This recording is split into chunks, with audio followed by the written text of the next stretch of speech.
unfold. Join Power Maximus, Lord Triage, and the Darth Legacy Jason M40 on a journey through heroic realms where legends are born and destinies entwine. Delve into the cosmic currents, unraveling the mysteries of superheroes, villains, and champions. Embrace the cosmic energy that binds us all, and let your journey begin. This is the Super Breakdown Podcast. Enter the cosmic saga. Yo, what is up? We are back with another awesome episode. You know what it is. I'm Power Maximus. I'm here with the one, the only, everyone's favorite demigod, Lord Triage, and the Darth Legacy himself, Jason M40. What is up, good sirs? Yo. What's up, man? Live my best life. All right. This one, were you able to hear him pretty well, Jay? Yes, I can. All right. Well, this is going to be a fun episode. If you don't know, I will let you know. This is the Super Breakdown. We are on the last part of our three-part, I would call it anniversary episode. So tomorrow makes 3 years that we have been doing the show, that this show has been going. We're about to hit over 100 episodes. We got, I say, like next 2 months, we'll be at 100 episodes. I can double check right now as we speak, but it's just going to be a great episode. Because it is our anniversary episode, we will be doing trivia. Yep, Harry Potter trivia. You heard me right. We're going to be doing live trivia. It's going to be an interesting thing. You always got to bear with us, work with us. But we're going to have a great time, good time. We're going to have some fun. Oh, we're going to have some fun. So if you've been paying attention to the last 2 episodes, the first episode we were going over the Wizarding World in a whole, just in general. And then the second episode we dived, last week we dived deeper into the dark arts side of Harry Potter. So it's gonna be good. So right now we're at 85 episodes. This makes our 86th episode. But it's gonna be great. We had a lot of fun. This episode, we are just gonna be going off, just talking about Harry Potter, our experience of Harry Potter, what we love about Harry Potter, the things that we didn't like about the story, things that we would like to see, brought more to the light, and as well as be doing our trivia. So we're going to be running 3 rounds of trivia. All right. And the winner, number 1, you got to be number 1, and you will be receiving a TSB swag bag, which will contain, it's a cold weather swag bag. So it will contain every one of our sweaters that we have available within our merch store. Every one of our sweaters within our merch store, all of our designs, even a few that aren't even up there just yet. So that's going to be awesome. You can cozy up with the hubby or the wifey or the lovey partner of your life, and as these cold winter days pretty much drag on, so it's going to be good. I'm gonna have a lot of fun. Which one? Go ahead. You can brag about having merch that ain't out yet. There you go. You can brag about merch that ain't out yet. That's always fun. It's exclusive. You got it first. True, Ash. What's something that you want to dive into in this episode? I would say the school as a whole, because the actual facilities is something we haven't talked about. True. And if you played Hogwarts Legacy, you know that the school itself, the castle itself, is its own character. Really, it's really its own character. There's so many nooks and crannies, so many mysteries within the castle itself. So that would be good. Jay, what about you? What's something that you'd be interested in diving into? Man,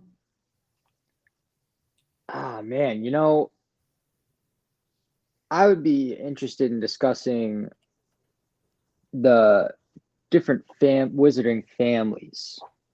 Oh, all right. So, like, the Potters, the Gaunts, Dumbledores, and so on and so forth. The Riddles, The Weasleys, Weasleys, the Blacks. the Blacks.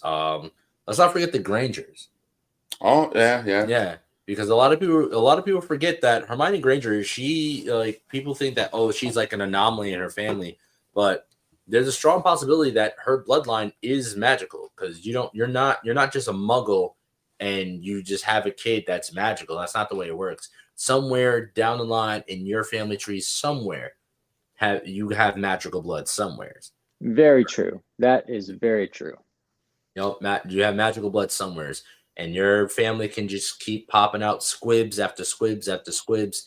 For those who know, squibs are people who are born to magical parents, but do not have magical powers themselves.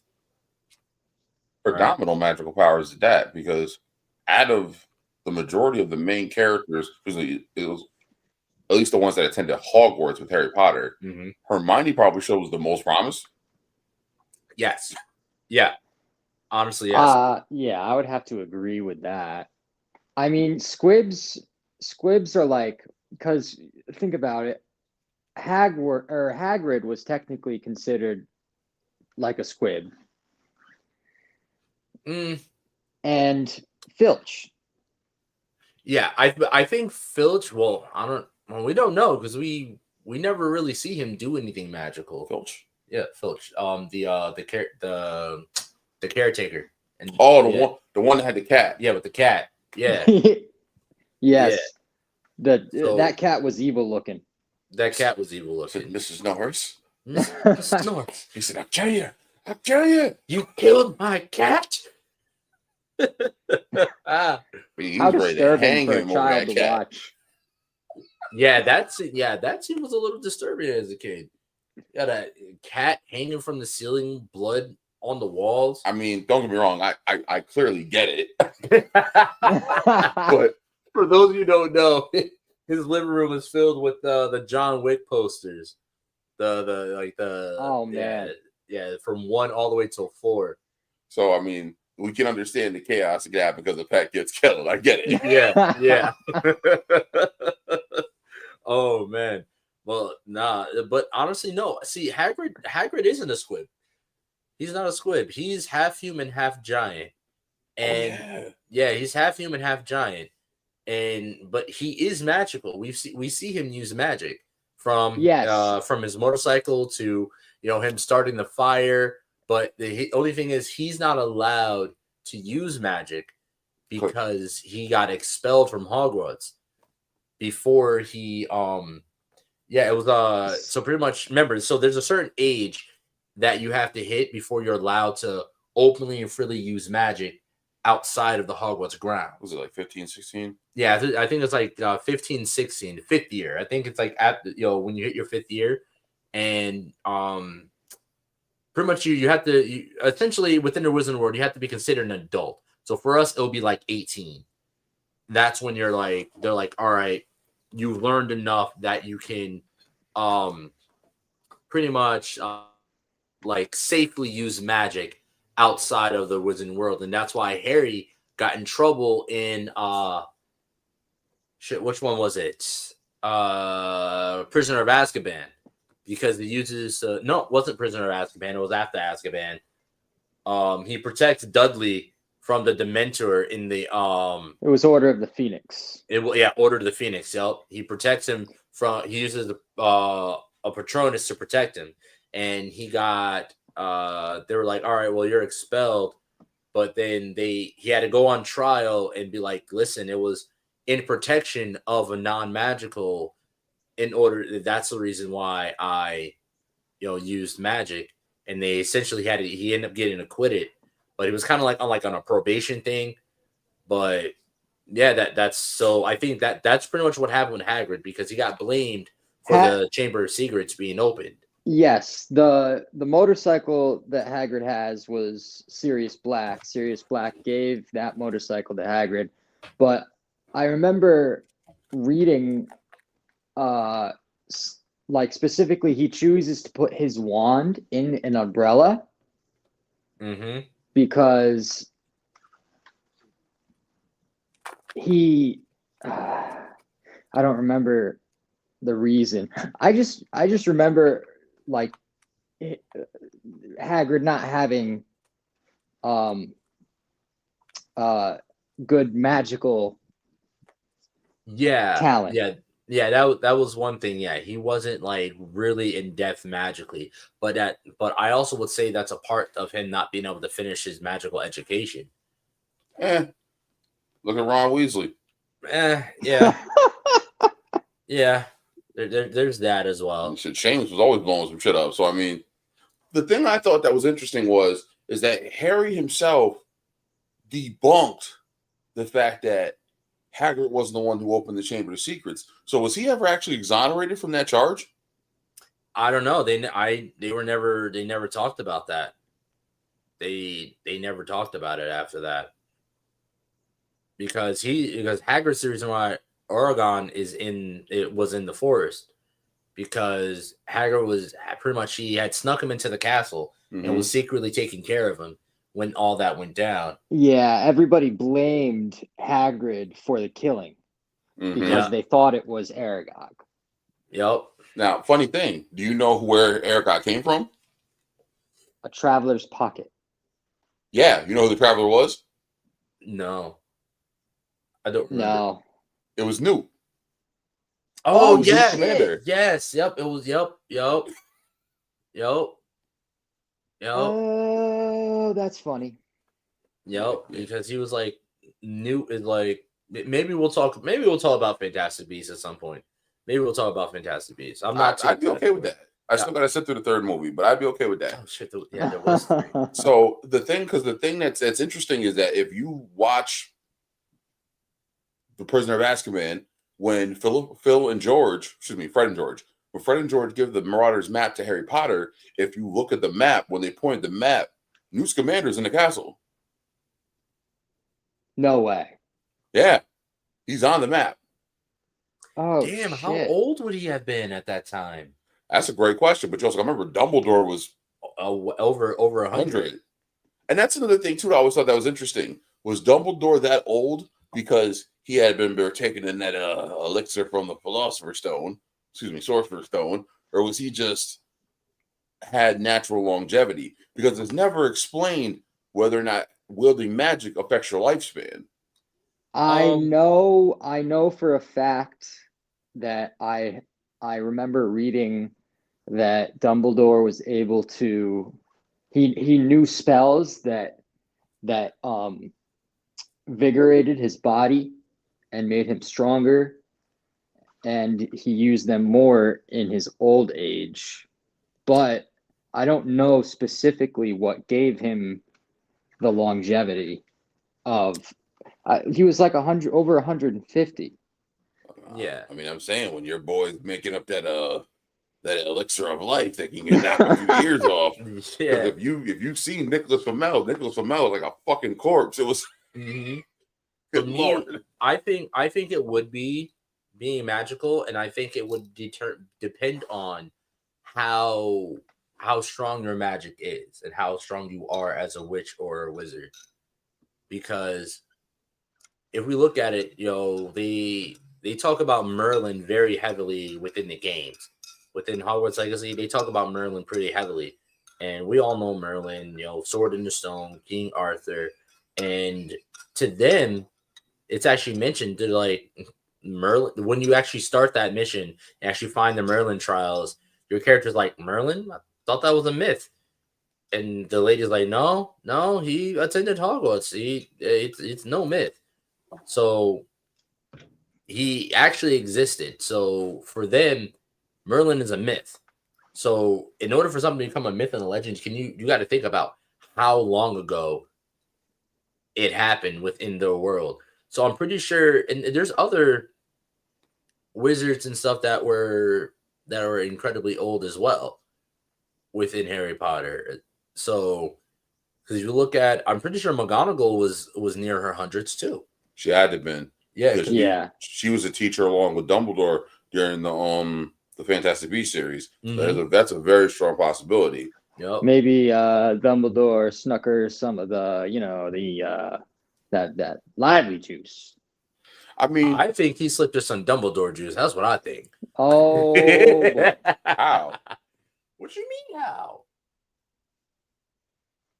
The woman literally turns herself into a pussy.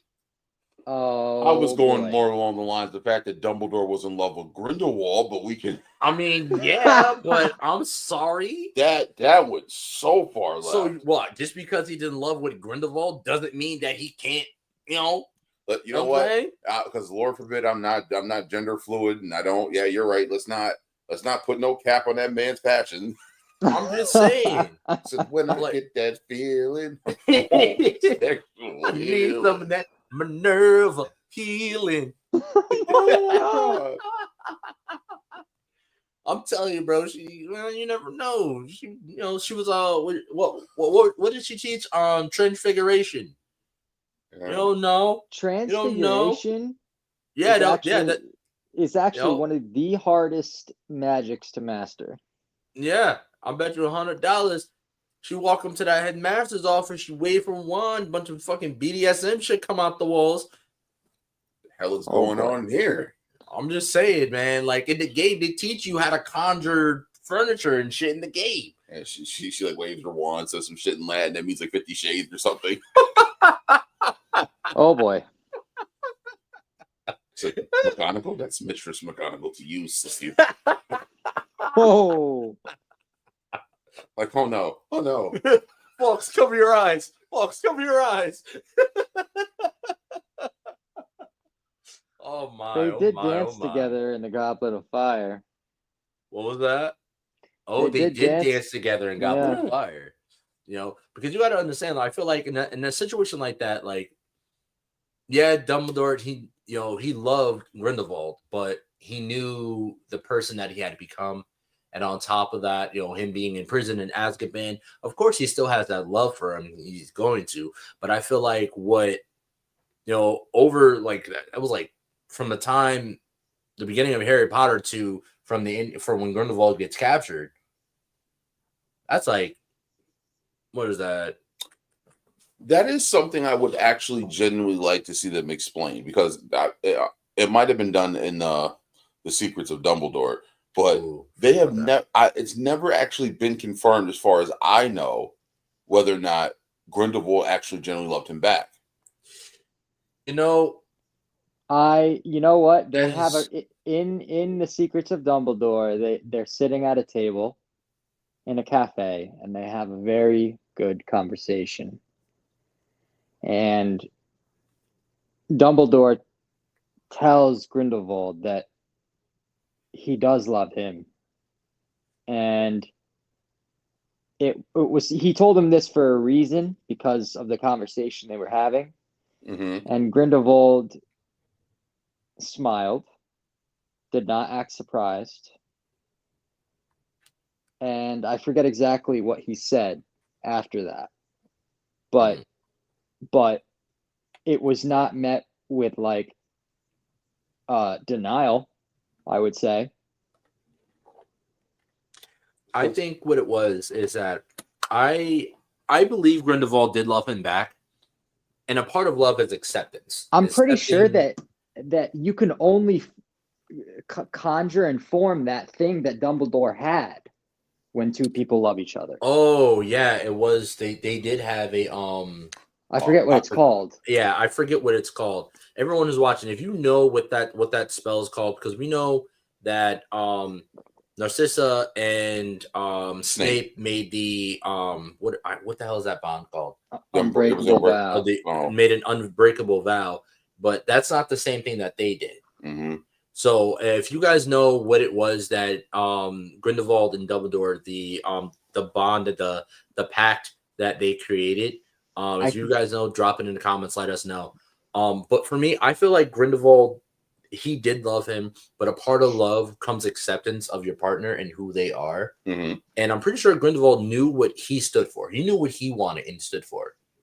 But he also very well knew what Albus, stood for as well. And he's like, I love you, but realistically, the journey that I'm on is the opposite of a journey that you're on. You want to know who they remind me of? Xavier Magneto. Yes. Heavy heavy. Heavy. You know, and the wild part is this is one of the things that I thought that was so strongly, beautifully portrayed by Johnny Depp's performance is that he plays that religious fanatic so strongly. It's like he's not wrong. You can't help but side with him. It's like he's very seductive in his performance and the way he woos and draws people in. And the way he carries himself. Yeah, you watch want to root him for him. You can tell he truly believes what he's doing. Mm-hmm. He truly believes what he's doing is right, and that confidence is what allows him to be able to convert so many witches and wizards to his side. Because, like, all right, he believes in this shit so strongly, and he's making a lot of valid points.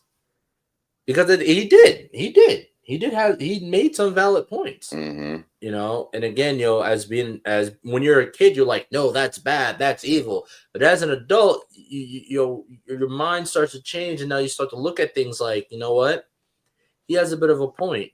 So I feel like I agree. I would love to see, not just read, but see, the story between Dumbledore and Grindelwald kind of unfold a little bit more than what we see in Fantastic Beasts. Was it 3? Right? Mm-hmm. Yeah. I personally never watched 3.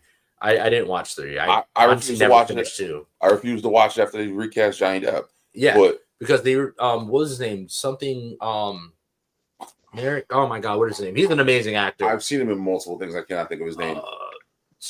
Something Merrick's or something like that. I forget his name. He did this movie called Polar though, and he's a fucking badass in it. Something Mads. His first name is Mads Merrick or Murphy, something like that. His name is Mads. But yeah, he is an amazing actor. But I just felt like did that whole build up, did the reveal at the end of 1 that he is Johnny Depp, and then that fucking Amber Heard did that shit. That was epic to me too, because the fact that Colin Farrell was really revealed to be Grindelwald, the fucker they've been looking for has been running around in front of them the whole time. Yeah. And we all, first off, that's 2 amazing method actors right there. 2 amazing method actors. Colin Farrell, we all know, we've seen I swear his performance as Penguin deserves a fucking Oscar. His performance as Penguin deserves a fucking Oscar. Colin Farrell is an amazing actor. And then, if you look at, like, I don't know, just like the way that both actors connected in that transition, being able to pick up on where this is the kind of style he was working with, how he was acting, being able to pick up on his another actor's acting and then play that character and it be seamless. Mm-hmm. That was absolutely fucking amazing. Like I said, that's the one moment of Fantastic Beasts that I truly remember, because like I keep saying, I fell asleep. I'm not even gonna hold you. I fell asleep, and that's the moment that I woke up on when they're in the subway station. But that's what made me sit through that movie. Then he looks at the head minister and goes, "Do you think you can hold me?" And she's like, "Well, we'll certainly try, Mr. Grindelwald." And he smiled at her. So I was like, "Oh, this shit's about to go sideways." Yep. Very much so. Yeah, and so I just felt like that was so smooth, and yeah, it definitely bothers me. But I like the actor that they had play young Dumbledore. Jude Law. Yeah, yep. Jude Law he's an amazing actor as well. He is. And the entire series, they just have some amazing fucking actors, whether it be the main Harry Potter movies, whether it be, if you drop into the prequels, if you look at Fantastic Beasts, they got some really fucking high-end, solid-ass actors, to play these roles. And I feel like that's a part of the magic. That's a part of really what draws you in, because you're not looking at these characters as, You know, they could have played hundreds of characters in their past, but you remember them as their Harry Potter character. You know, and like they're all legendary actors, but you remember them as their Harry Potter character. Like look at Daniel Radcliffe. You know, he's done many other roles like Horns. If you haven't seen Horns is a good ass movie. All right. It's a solid movie. Guns Akimbo, I thought it was going to be stupid, but it's actually really good. It's really funny. It's fun to watch. The action, it's gritty, gory. It's lovely. It's so dope. It's a really dope movie. But then, you know, all the other stuff that he's played in, like Swiss Army Man, I'm pretty sure that got nominated for a lot of awards too. And I think it was like an Emmy as well as you know, an Oscar and shit. That was great. But you remember him as Harry Potter. Same thing with Emma Watson. You know, she's done some stuff, but you remember her as Hermione Granger. Rupert Grant. He currently has a show that he recently did that's critically acclaimed as well. But you remember him as Ron Weasley. You know, it's absolutely amazing. But let's take a quick break. Let's hear from some of our podcast friends, and within that time, we will be sending out the link to take the first round of the trivia. So before we do that, let's talk about the rules for this trivia game, because there are rules. All right. When you click the link to get into the trivia game, you must sign up. You must have a name there. If you take the trivia quiz without a name, you will come up as anonymous, and we will not know who you are. Thus, you will be disqualified from the winnings. Whoever completes round 1, we will be picking 12 to move on to round 2. Round 2, we'll be picking 6 to go on to round 2. And then going on to round 3, from those 6, round 3, we will be picking 3 to go into round 3 for the finale, for the big win, to win the swag bag. So let's take a moment. Let's hear from our podcast friends, and let's get rolling on this trivia game.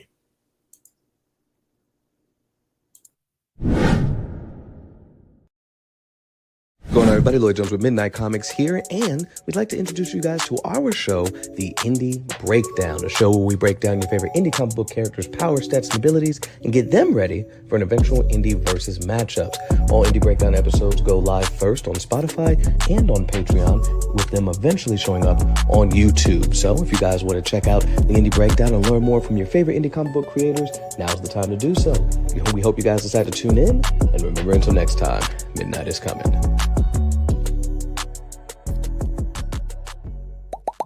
Hi, I go by Lady Mandalore, the creator of Roomful of Blurs. Do you have a whiteboard in your room? Do people get a glazed over look in their eye when you start to explain things to them? Well, come join me every Sunday at 7 p.m. Eastern Standard Time, where we can talk comics and get to know some new creators of color, only on YouTube and Twitch.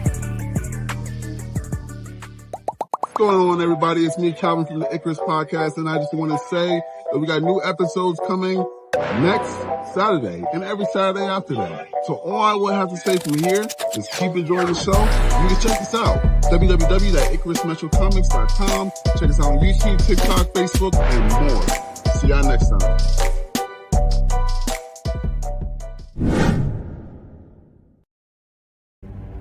Join the Pulse.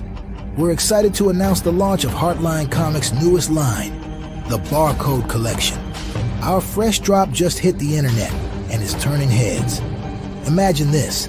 You're rocking our merch, and friends can scan the barcodes to instantly connect with the Heartline Comics website. It's a game changer. Stay ahead of the curve and never miss a beat. Subscribe to our website for exclusive alerts on the latest merch drops and the newest comics hitting the shelves. Be part of the Heartline community and show off your style with pride. Trust us, you don't want to miss this. All right, and we're back So the link should be going live in a few minutes. So look out for it. Please tune into our Instagram. If you want the link, you need to check the Instagram. It will be in our story, and you can go from there. So please keep an eye out on our Instagram. It will be going live momentarily. All right. So another thing that I really wanted to touch on was how I feel like within this, Harry Potter world and universe, there's just like there's a whole world that isn't talked about, right? I would like to know, how is it that the wizarding world has gone this long without being discovered? So That's a good I think question. it's definitely discovered.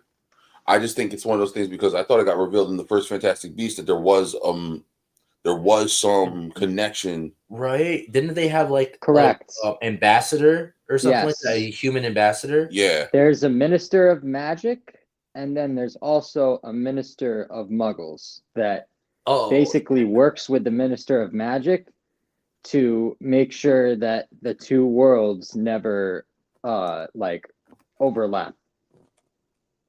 Which is interesting. So here's my thing though. We never hear about them talked about in Harry Potter, because if you think about it, all right, so Ron's father, what is his role in The Ministry? Inside the Ministry? He is Relation of Muggle affairs or something like that? Yeah, something like that. He takes care of Muggle affairs, right?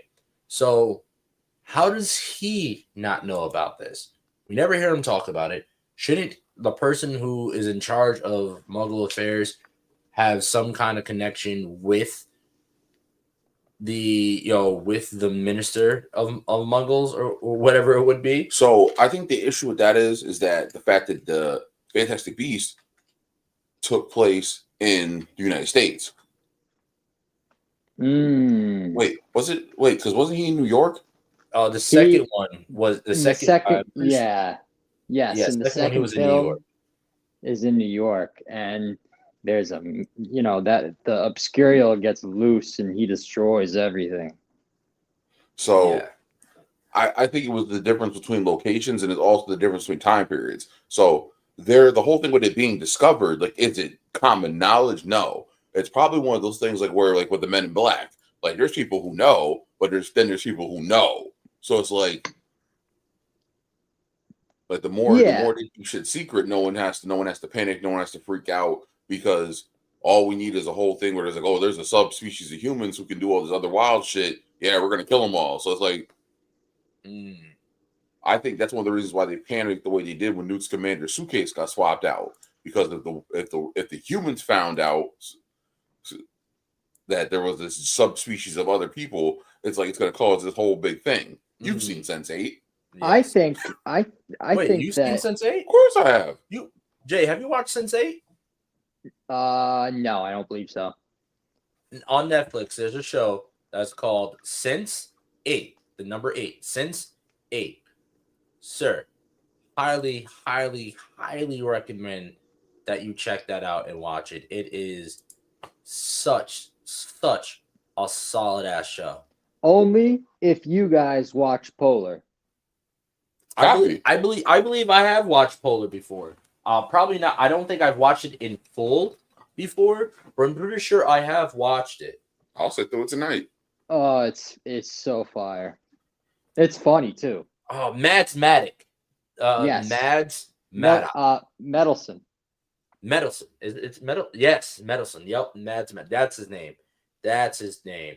It literally just came to me. Because if you're thinking about the whole thing, because remember, that's one of the reasons why Snape freaks out at the beginning of the Chamber of Secrets, because no more than over a dozen Muggles have seen the flying car, and he was like, excuse me, and it's like, this is a big travesty of justice. I'd have you both expelled. And then all of a sudden, Dumbledore comes in like, Snape, down, boy, be humble, sit.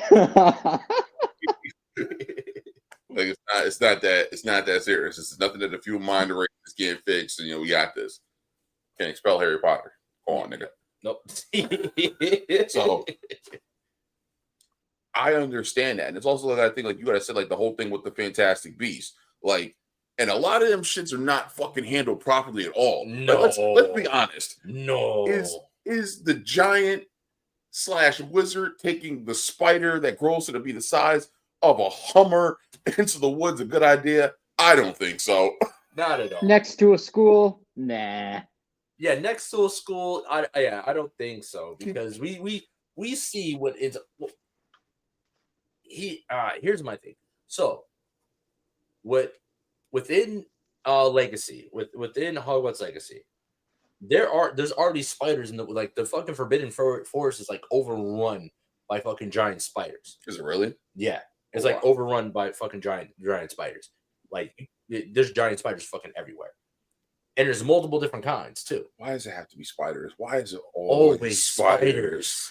Like no one says, "Oh, let's go deal with the magic butterflies." No. No one ever has to deal with the ant. No. Always spiders. Always fucking spiders, man. Can we panic now? Yeah, for real. Trust me, I have a bit of arachnophobia. So do I. So for me, it truly depends on like how big the spider is. So especially when I was younger, my phobia was at its peak, right? It was at its peak, and then you know what the wild part was? I was fine until 11th grade. Excuse me, not 11th grade. It was 7th grade. This is 2002. Oh, and they made us sit through that shit for Halloween. Arachnophobia. I have never been the same. Oh my god. No, see, wow. Yeah, for my arachnophobia came from actually literally, you can ask my mother, being chased by 3 spiders that came out my basement through the house. Man, when I would say, oh fuck, what cartoon was it? I can't remember. Old cartoon, Nickelodeon, kids on this big wheel riding around and shit like that. Oh, what was it? Bobby's World? Bobby's World. Yeah. Bro, when I say I was at the back door, I saw these spiders crawl up my door. I'm small. I'm a tyke at this point. So a regular spider to me looked fucking huge. So I saw that shit, bro. When I say I jumped on my big wheel so fast and rode that shit as fast as I could through the house. But the wild shit was one of the spiders had popped a web onto the back of my big wheel. So as I'm flying through the house, the shit's flying behind me. Oh no. That definitely sounds like some Saturday morning cartoon shit. Yeah. And ever since then, I've not fucked with spiders. And I'll put it this way. My relationship with spiders is like my relationship with cops. Yeah. It's all like spiders, they tell you which ones are you don't know which spiders can kill you, just like you don't know which cops will kill you. You also don't know which eye is staring at you. That's very true. That happens if you run into one of them cockeyed cops. You never know, he's looking both ways. But fun fact, you can blind the shit out of them because spiders can't blink. Yeah. Yep. I want to get one of those giant fucking lumen fucking million watt light fucking flashlights. But yeah, no, I treat spiders the same way I treat cops. You don't know which ones are gonna kill you, don't know which ones are safe, and by the time you get close enough to figure out which ones are gonna kill you, you got 2 holes in you. So that's how you got 2 holes in you. Never know. That escalated so quickly. Right. But yeah. So between that, the fucking basilisk in the basement, the 3-headed Cerberus, which is on the 3rd floor, which how the fuck did they get that dog in there? Does anyone ever explain that? There was it shrunken down, that they like slow time, that it jumped through some magical doggy portal. Like how the fuck? He was raised. That doesn't make he was raised from a puppy. Yeah, right. Hagrid raised him from a puppy in there. Oh, you mean Fluffy? That Fluffy? That thing has a name. oh yeah, don't worry about Fluffy. How do you know about Fluffy? But yeah, no. So from my understanding, Hagrid raised him from a pup, and that's how he got in there. That was like his spot. Hagrid raised him from a pup. That's why Hagrid had no problems with him.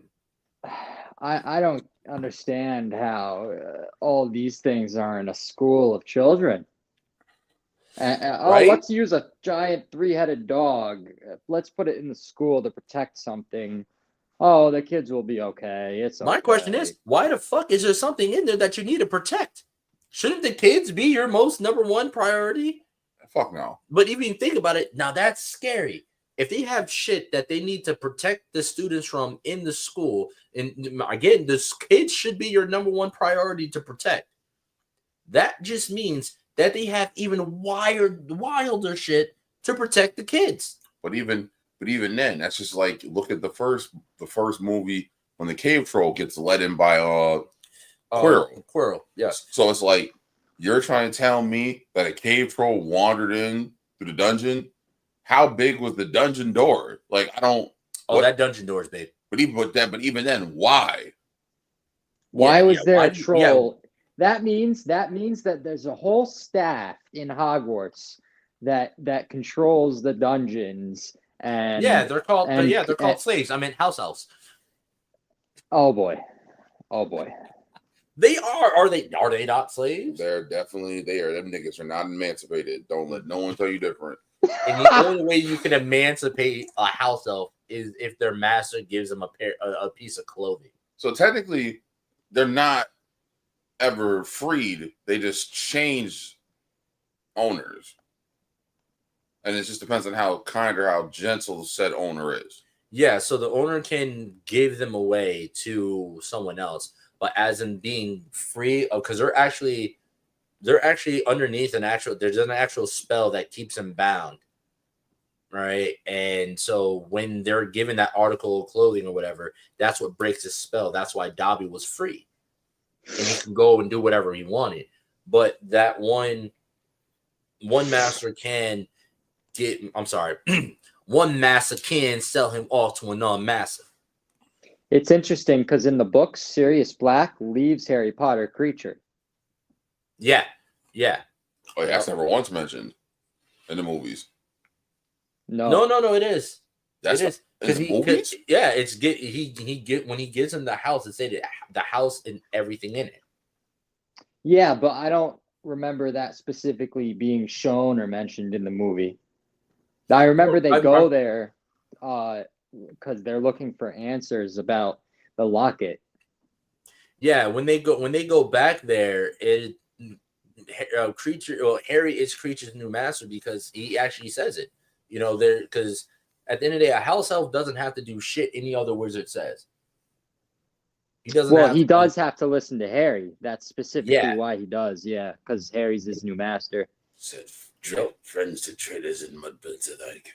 Mm-hmm. I'm just saying, Creature's one of the motherfuckers that I'm sorry, like he's a Dambo. Yeah, the way he acts and reacts, I ain't giving him shit. He is Steven from the Django. That's what. Yo. I wouldn't give that man Creature a damn thing. I would not give him a damn thing. You gonna work here till you are old and fucking decrepit. And even then, what kind of a name is Creature? Yeah, they loved him. Mm-hmm. They might as well name him Quasimodo. Yeah, he looked like it. Now, in Hogwarts Legacy, there's a house elf that is actually loyal to shit. Who was it? Not one of the founding members. To Phileas Nigellus Black's wife. And he is loyal. He's loyal to the Blacks. It's not Creature, but he actually is like, you actually communicate with him because he tries to help you get. There's a certain item that you have to retrieve, and that's within like this tomb that she created.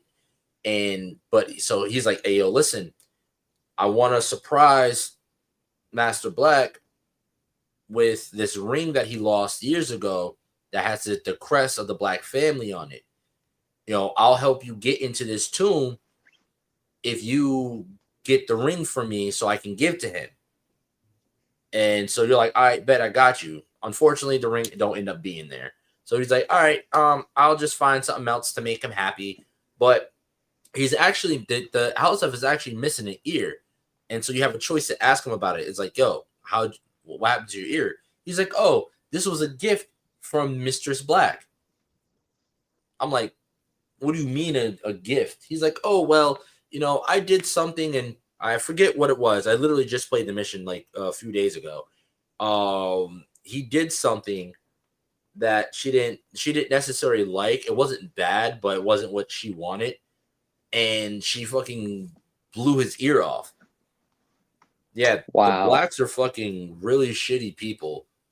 The Blacks are really shitty people, especially Phileas Nigellus Black the First, especially that motherfucker for canceling Quidditch for the fucking season.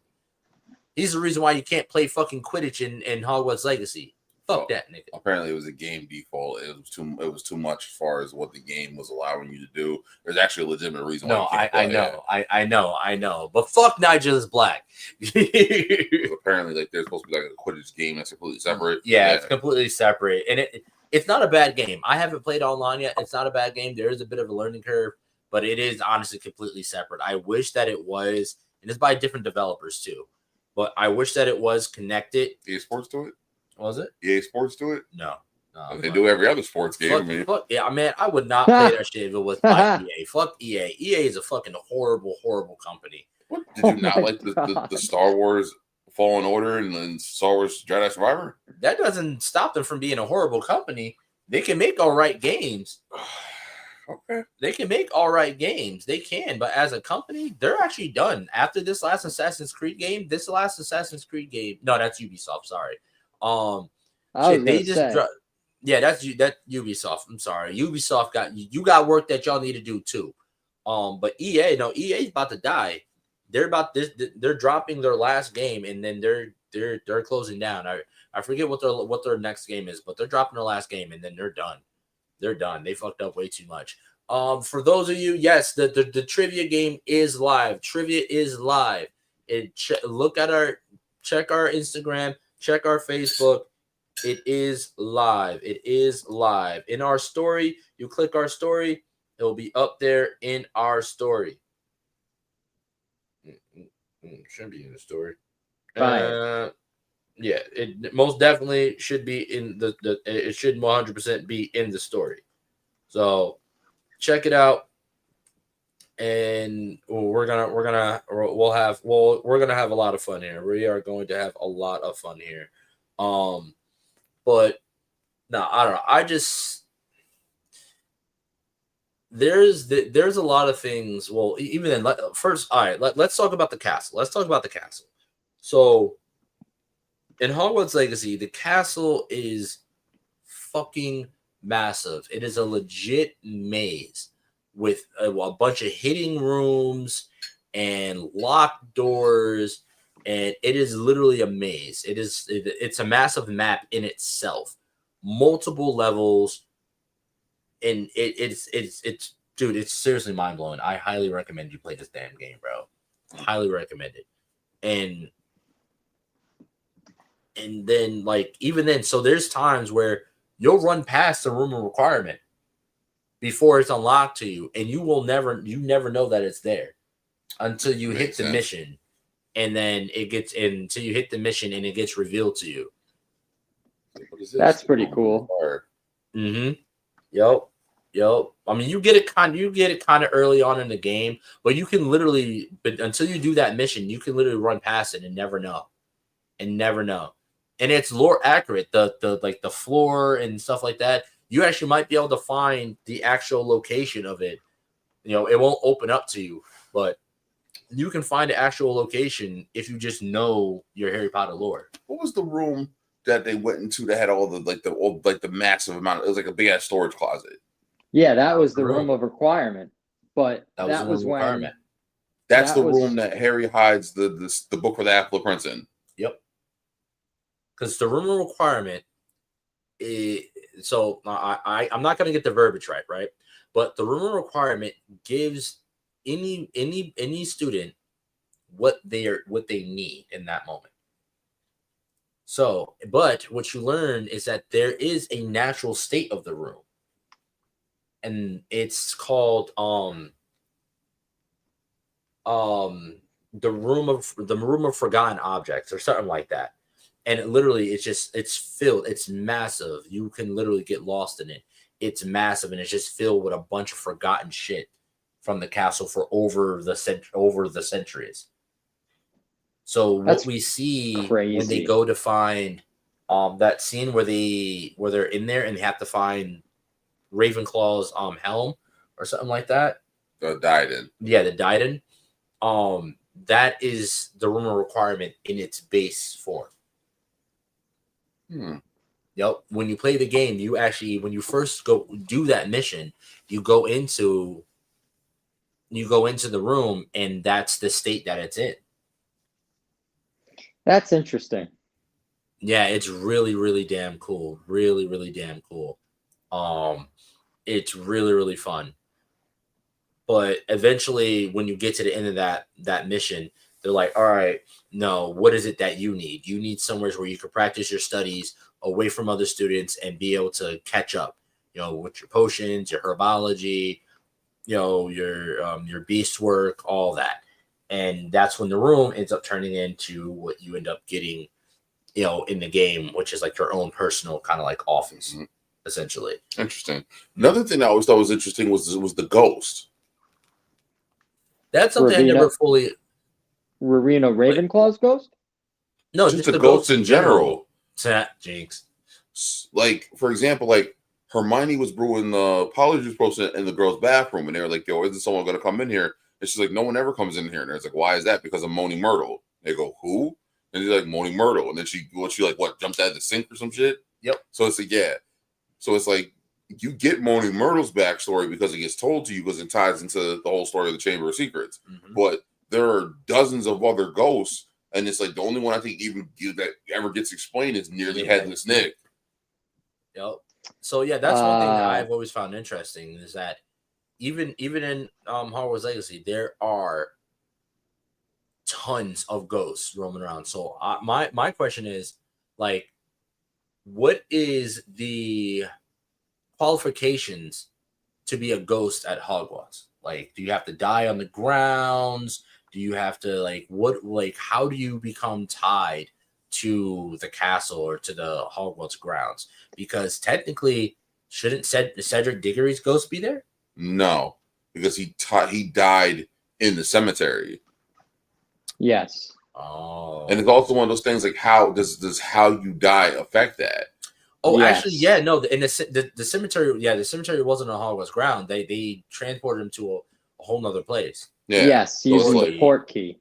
Yeah, so it's like you might have to, for example, that's another thing too, because Moaning Myrtle was shown that she can go to different parts of the castle, so were the other ghosts. So it's like, do you actually have to physically die in the castle? You have to die on the actual property?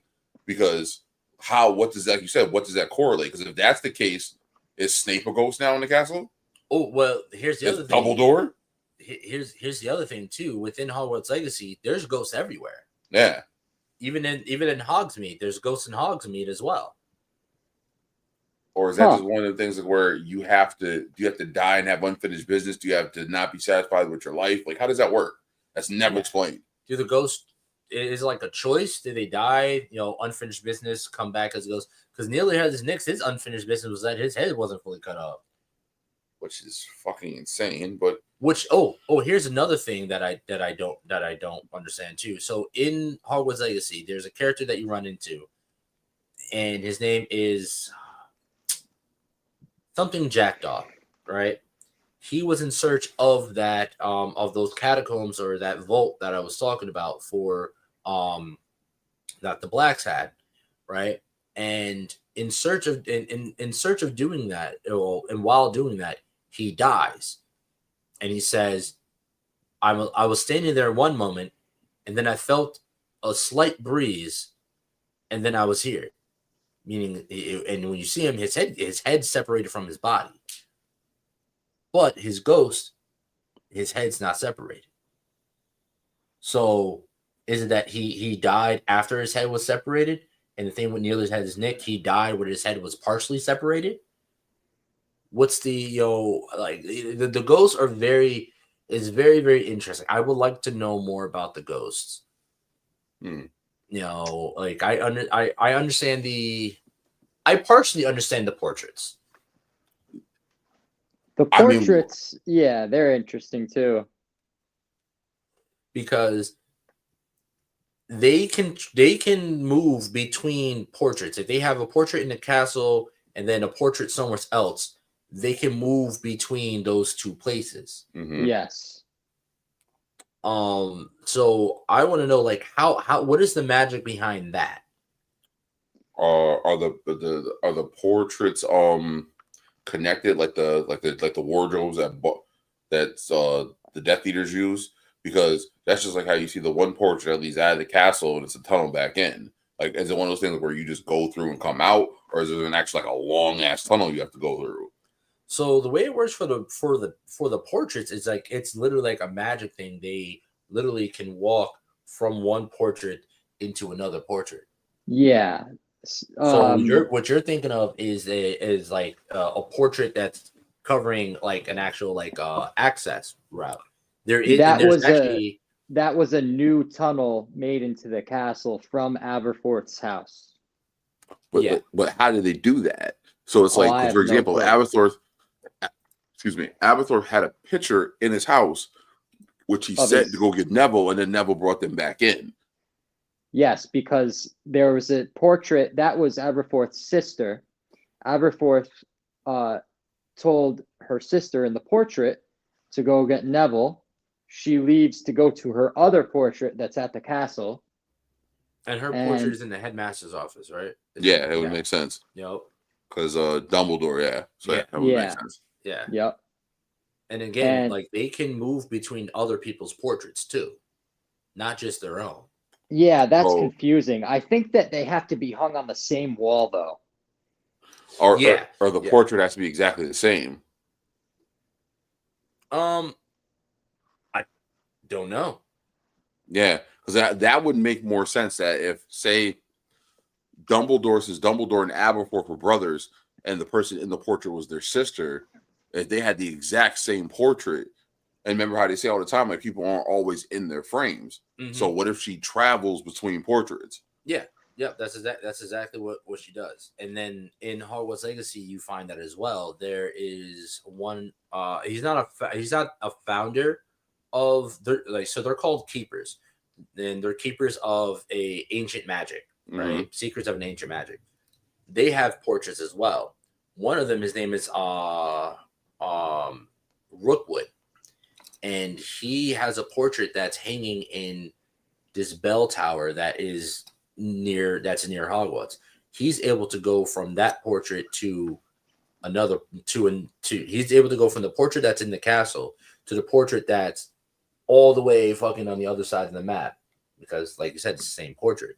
But we have witnessed, one character move from one portrait and move into the next portrait that's next to them. That's somebody's completely different portrait. Because they did that when Sirius Black supposedly attacked, what was it, the fat lady, the singing lady, whatever her name was? Gryffindor, the keeper of Gryffindor. Yes. So, and that's another thing too. That's interesting to me because Sirius was a Gryffindor. So, is it one of those things like does the passcode change generation to generation? Yep. Actually, yes, I believe so. Sure it changes more frequently than that. Because it was Fortuna Major. I'm pretty Capus sure Draconis. Yeah, I thought it changed more frequently than that. And that's why they always had a new password. It might change. It might change year to year, but it's also one of those things. Does the old password work on the door? Is it one of those things like where could someone have been who had been a member of the school, like say like he tried to pass himself off as another teacher, or if he changed his clothes? I think it would be. I think it's on the portrait. So I don't think it's a magic spell or anything. It's the portrait that opens the door.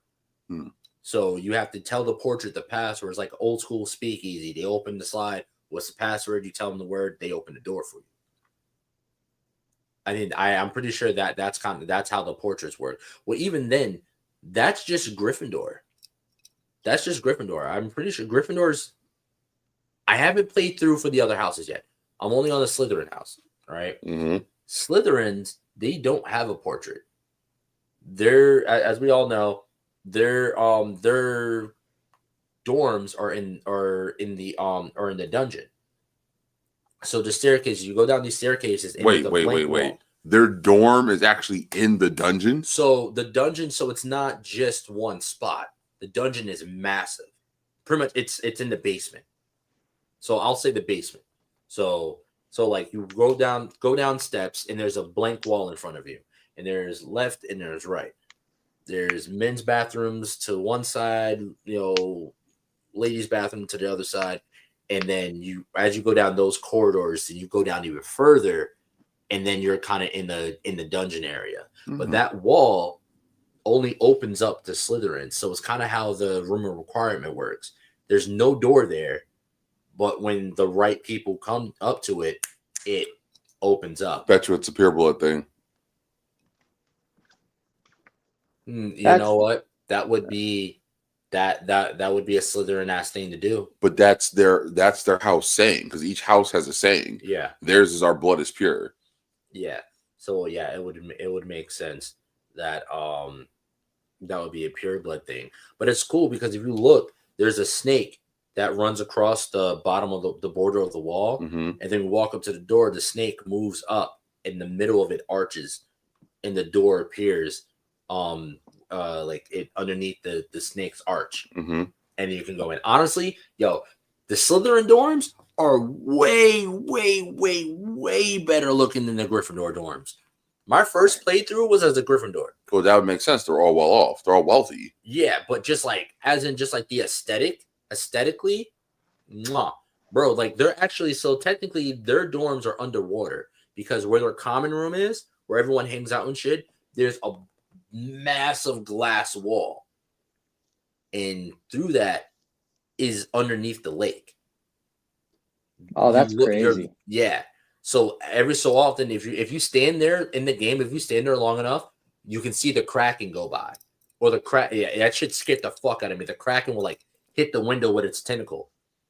Man, when I say I was standing there, I was like, dude, this is so dope. Boom. That was dope. Spells left and fucking right, bro. But it's really cool. I'm interested to see what the Hufflepuff dorm, and you can't, and like it's very lore accurate. You cannot go into others dorms, and the Hufflepuffs, their dorm is right next to the kitchen. Oh, they're all fat. I wouldn't say that. We're not body shaming here. Yeah, I wouldn't say that. I wouldn't say that they're fat. But I mean, if there's more of them to love than the average school goer, I mean, no one made any comments about Neville Longbottom in his transition, right? So, but their door is actually a barrel of wine. You know how they have the massive barrels when they make wine and shit like that, or mead, or beer or whatever. Their door is literally like. Did you say mead? Yeah, mead. Nigga, when did we become Vikings? Mead? Mead is not just a Viking thing. Mead is an actual legit alcohol. I'm very aware. I'm just being funny. Yeah. No, mead is a legit alcohol, and it's actually kind of easy to make. I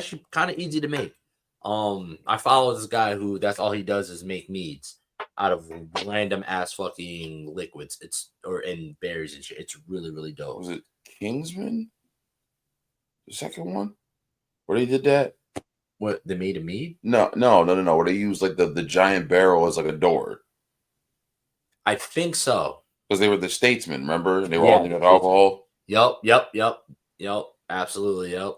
And so it's like a big ass barrel on the wall, and you have to like open up the actual like the lid of the barrel and walk in through the tunnel into their common rooms. So what about the Ravenclaws? I honestly have not found the Ravenclaws dorms yet. I have not found the Ravenclaws dorms yet. So I'm interested in finding that. But yeah, no, it's pretty interesting. So take a look here. I know that Hogwarts has an owlery, but do they have a ravenry? I would imagine. Yeah, I would imagine. No.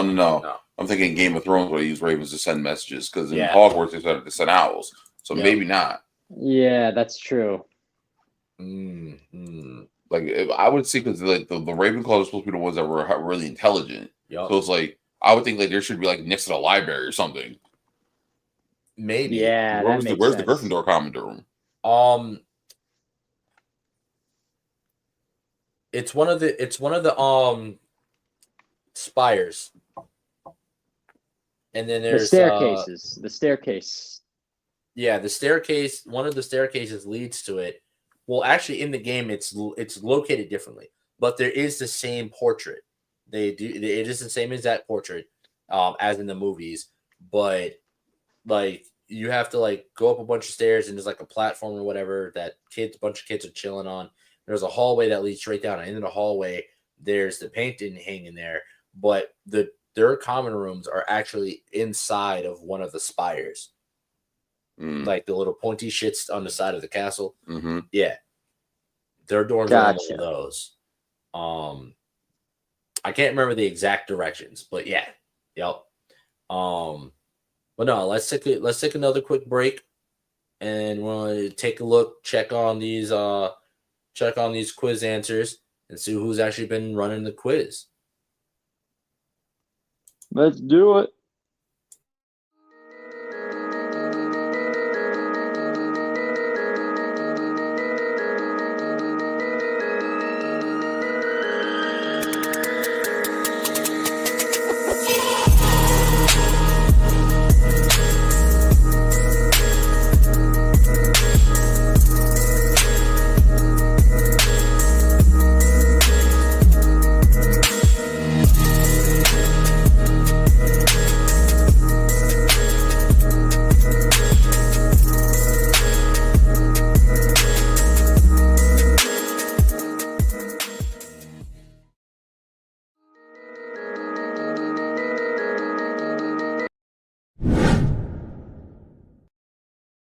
Going on, everybody, Lloyd Jones with Midnight Comics here, and we'd like to introduce you guys to our show, the Indie Breakdown, a show where we break down your favorite indie comic book characters' power, stats, and abilities, and get them ready for an eventual indie versus matchup.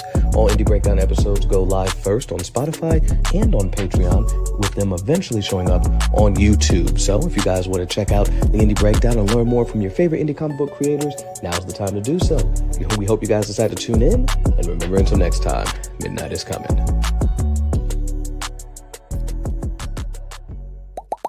Hi, I go by Lady Mandalore, the creator of Roomful of Blurs.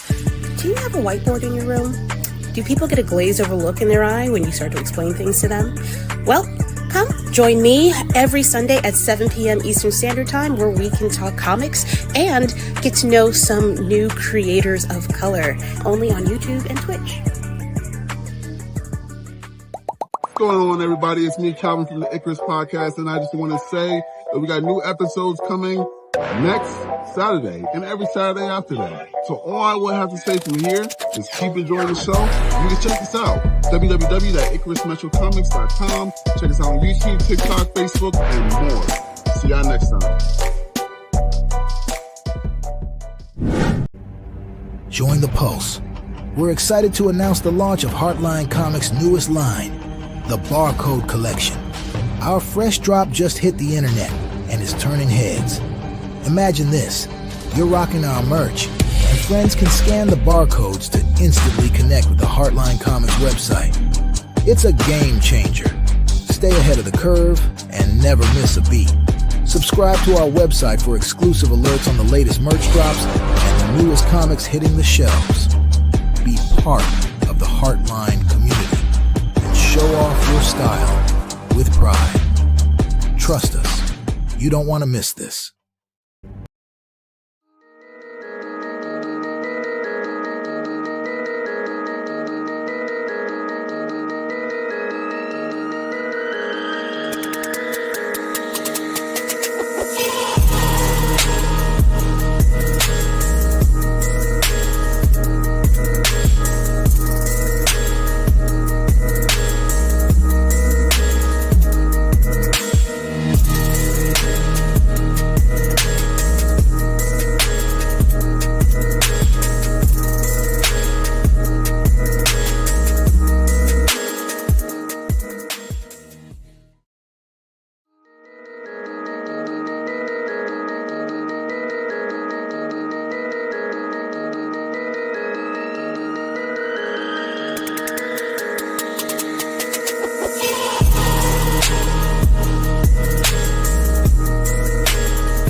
All right, and we are back. All right, so we took a look. It's going very well. We're gonna leave it up for a little bit longer, and then we will pick our first few winners. Oh man, but not this. Oh man, so Jay, what was it that you said you wanted to see if you can dive into a little bit deeper? Oh, the like family histories and different like connections. Also, what I mean, I know definitely we want to talk about, you know, the Malfoys. We definitely want to talk about, you know, we can talk about the Riddles, the Gaunts as well. Now, what I'm interested in, like, of course, I'm more interested in the dark arts side of shit. So I'm very interested in the Riddles because in a lot of the family trees that I found, like nothing. I haven't seen anything go any further past Tom Riddle's parent. Tom Riddle, are you specifically Voldemort? Mm-hmm. His father was a Muggle. His name was Tom as well. Thomas. Yeah. And his mother was the one who had the lineage to Slytherin, Salazar Slytherin. Yeah, because she was a Gaunt. Correct. And she is also the one who possessed the ring, the notebook, and the locket, which Voldemort uses and turns into Horcruxes, and also a goblet. The goblet was, I believe, one of the 4 founding members of Hogwarts Castle. The whole thing being, you know, Voldemort thought of himself as very grandiose, and he was only gonna put part of himself into something that matched who he felt he was. Mm-hmm. So you know when you look at it, so the Riddles, they're off on their own, but now we got it. So let's dive into the Gaunts. So you meet one of the descendants of Gaunt in Hogwarts Legacy, and he is very different from the rest of the Gaunts. He actually hates his family. He doesn't like what they stand for. He's very, very against his family and what they stand for. Now, sounds like Sirius. Yep. He's a very serious type character. I'm sorry, I had to do it. But yeah, no, he's he's very much like serious. He's a very kind of separated character. But there's a moment that. Go ahead. Sorry. No, that just reminded me of another thing that I thought about. I want to know what happened to Regulus Arcturus Black. Yeah, because you just know that he was trying to destroy the Horcruxes, and somewhere between A and D, he died. Yeah. Mm. He successfully found the locket and obtained it. Oh, Sirius's brother. Yeah. Okay, I'm sorry. I'm thinking I was up in the tree when I was saying, because there's 3. There's 3 of them. Oh, there's Sirius, there's Regulus, and who else was the other one? No, I meant as in with that name. That's why I was thinking like at the top of the family tree. I wasn't thinking of like. Gotcha. Yeah, because the name because that was Nigelus's middle name as well. Fun fact: do you know that all the members of the Black family are named after named after stars in the constellation? Yep. So That's cool. I always thought that was really cool. Now, if you look at Tom Riddle's family tree, he is directly connected to the Slytherins via his mother, the Gaunts.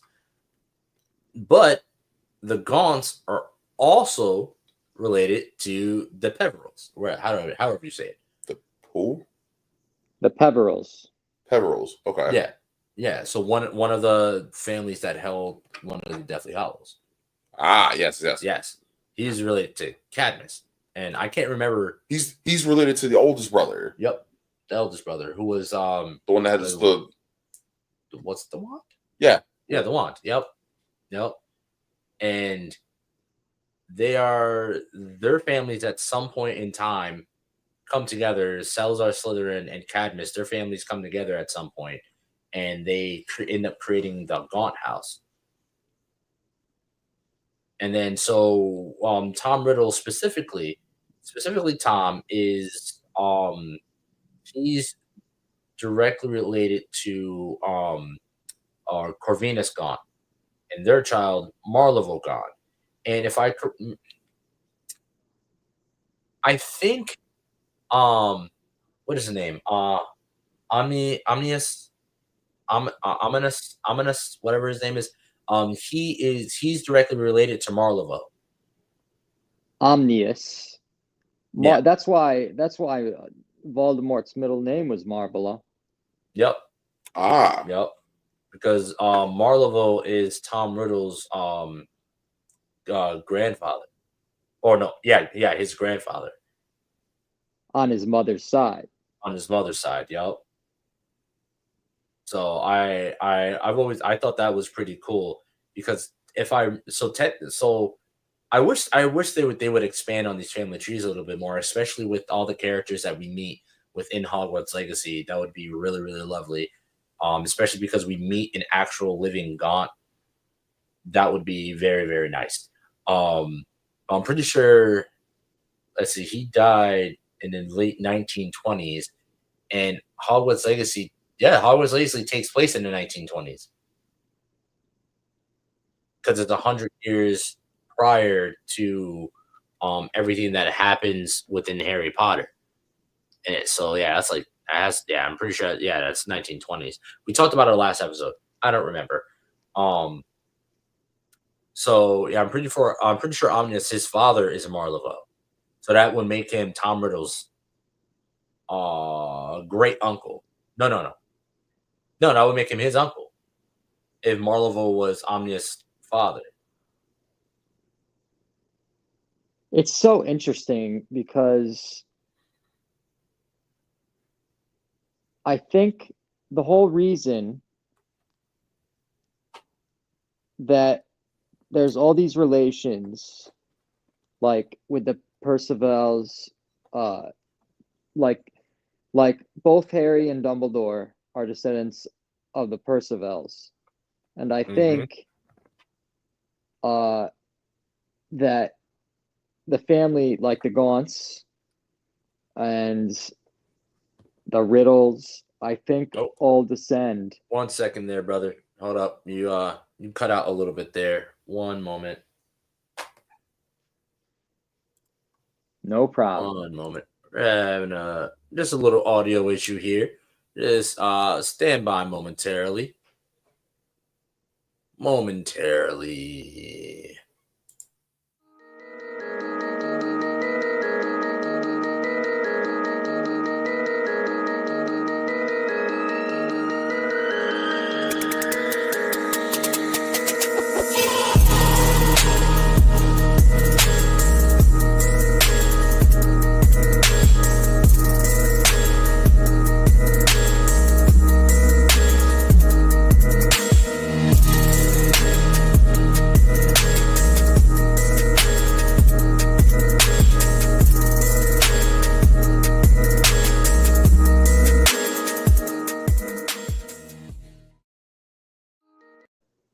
All right, and we're back. We fixed it. I'm sorry. What were you saying, Jay?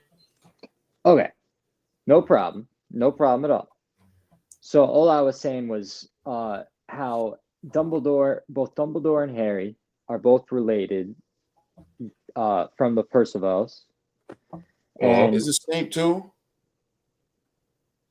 I am not sure, but the Percivals was one of the descended from one of the owners of the original Deathly Hallows. But I think that the Gaunts and the Riddles are also descended from one of the brothers, because the brothers did not get along. Yeah, he definitely is. He's descended from Cadmus, the oldest brother that was a holder of the wand. And So then the family feud, like the family being enemies, literally goes back to the story of the Elder Wand and the Deathly Hallows. and that's something that I find really, really, really awesome, because we have three people who are related to the three brothers, and they're all locked in a fight, in a battle. And that's crazy. It's supposed to be like, and their lives also mirror the ends of the siblings, because Voldemort died for power, Snape died for love, and Harry greeted death as an old friend. Oh. Wow. Oh. I mean, you could also say Albus also died for love as well. Yeah, I'm not giving him that. No, kudos. yeah, we didn't throw that one out. With all the muppetry and puppetry and strings he's pulling while giving hand jobs in closets. Nah, I'm not doing that. Wait, who was giving a hand job in a closet? Nah, he was doing too much wild shit for me. He was giving Grindelwald hand jobs in the closet. When did I miss that? Too much fuckery for me to be like, yeah, he's a good guy. He's fine. I'm sorry. I'm still stuck on the fact of who was Dumbledore giving hand jobs in the closet to? I'm just saying Snape was a slave. Man, look, I don't want to know the shit that Snape was into. We don't need to know the shit that Snape was into. Poor Snape. Poor Snape. Yeah. No, so everything I'm really finding more so on Snape is all kind of like fan art. But oh wait, hold on. I think I just found a Percival family tree. Where's that? Right. Where's the how do I zoom in here? How do I zoom in here? This would be very nice. Let me just move this. All right, this is good enough. So we have Antinoch, Cadmus, and Ignatus. Those are the three brothers, right? So we know from the information that has been collected thus far, we see that the only brothers that we know of that have family that are descendant, the information that we know is Cadmus and Ignatus. So we know that Harry is a descendant of Ignatus, the youngest brother. And Tom Riddle is a descendant of Cadmus, the oldest brother. Now, it's highly interesting. Let's see. I'm looking at this here, and I don't see Harry's father passed down the cloak to him, just as the youngest brother passed the cloak down to his son. Mm-hmm. Even though the cloak was still in Albus's possession. Yes. So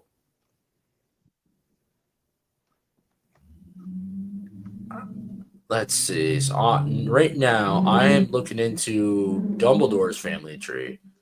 See if we can get a little more information on Dumbledore's family, because I'm pretty sure you are correct that he is related to all right, now is it Peveril or Percival? Percival's. All right, because the other thing I was looking at, it was like Peveril.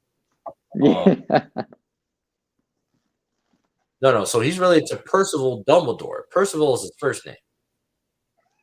Percival is his father's first name. Well, because that would make sense. Isn't that part of Dumbledore's name? Yeah, Albus Percival Dumbledore. Yeah. So I haven't found anything that's saying that Dumbledore is related to the Peverils. Oh, I'm sorry. Yeah. So I was confused. I thought that he was related to the Peverils. No, I got no. the Peverils and the Percivals confused. I thought the person. Yeah. So the only people that we know of that have a direct line of descendant to the three brothers is Harry and Tom. As of right now, Called him by the government name. He said Tom. He said we don't recognize in Snape. Yeah, not Snape. Excuse me. We ain't recognize in Baltimore. yeah. Because at some point, somehow the Slytherins and the Peverils have a connection between those two. Somewhere. It doesn't state, but we know that they are connected, and they ended up having a bunch of little offsprings that created the Gaunts. And then that's where we come with the abomination of Tom Riddle. Yes. Mm-hmm.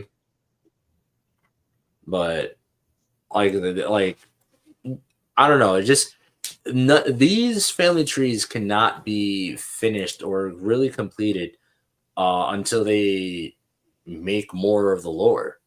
Really, that's really what it is. I'm honestly surprised I haven't seen more fan fiction with this. Me too. I don't want to look for Harry Potter fan fiction. Because that is a whole fucking world. Fanfic is a whole world that you have to be able to withstand. Like, you're not going to just find the regular shit. You're going to find shit that's going to traumatize you too. Jesus Christ. I was going more along, look at the same thing with the Star Wars books. If you look at Legacies and Legends on his other shit, but it's like, well, we all know. I mean, I've read the Darth Bane trilogy. You've read the majority of it. Jay, you've read it. Yep. So it's like, can't no one tell me that series ain't great. I don't care that shit who is you are. Fucking amazing. If you're a Star Wars fan, you know that shit. That series is phenomenal. Yes. So it's like, and then they're like, well, none of that shit is canon, but Bane still is. Right. So yeah. And then even then, when you look at their iteration, their visual iteration of Bane, he looks nothing like the way he's described in the book. Right. He's like really skinny and slender. Like the armor and the mask, cool. Yeah, I get it. All right, we can rock with that. But that man needs to be fucking Diesel. Like posing, mad solid. You want to know who should play Bane? The cat who was Reacher.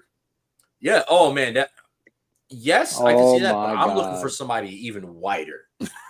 Even wider. When I imagine Bane, I imagine like a miniature Hulk.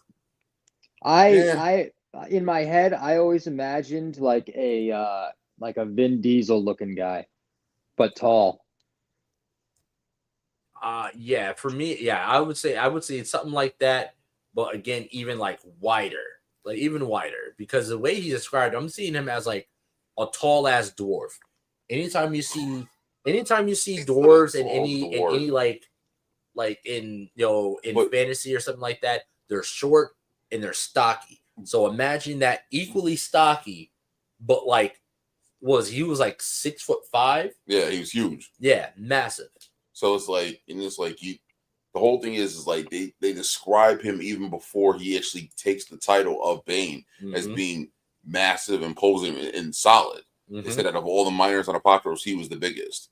That's why he always won in fights. Well, no, he always won in fights because he got his ass beat enough when he was a minor to get nice. Yeah. Well, not only that, it's also one of the things like where he was also strong in the force. Yeah, that was giving him the edge up in these fights. Oh, that's true. Yeah, I mean, I agree with you. I would like to see more, definitely more fan fiction, but like solid fan fiction. You know, that's literally based off the lore, not based off of some Harry Potter fanatics thoughts or what they would love to see happen. More so just based off of using a lot more fact than fiction. You know what I mean?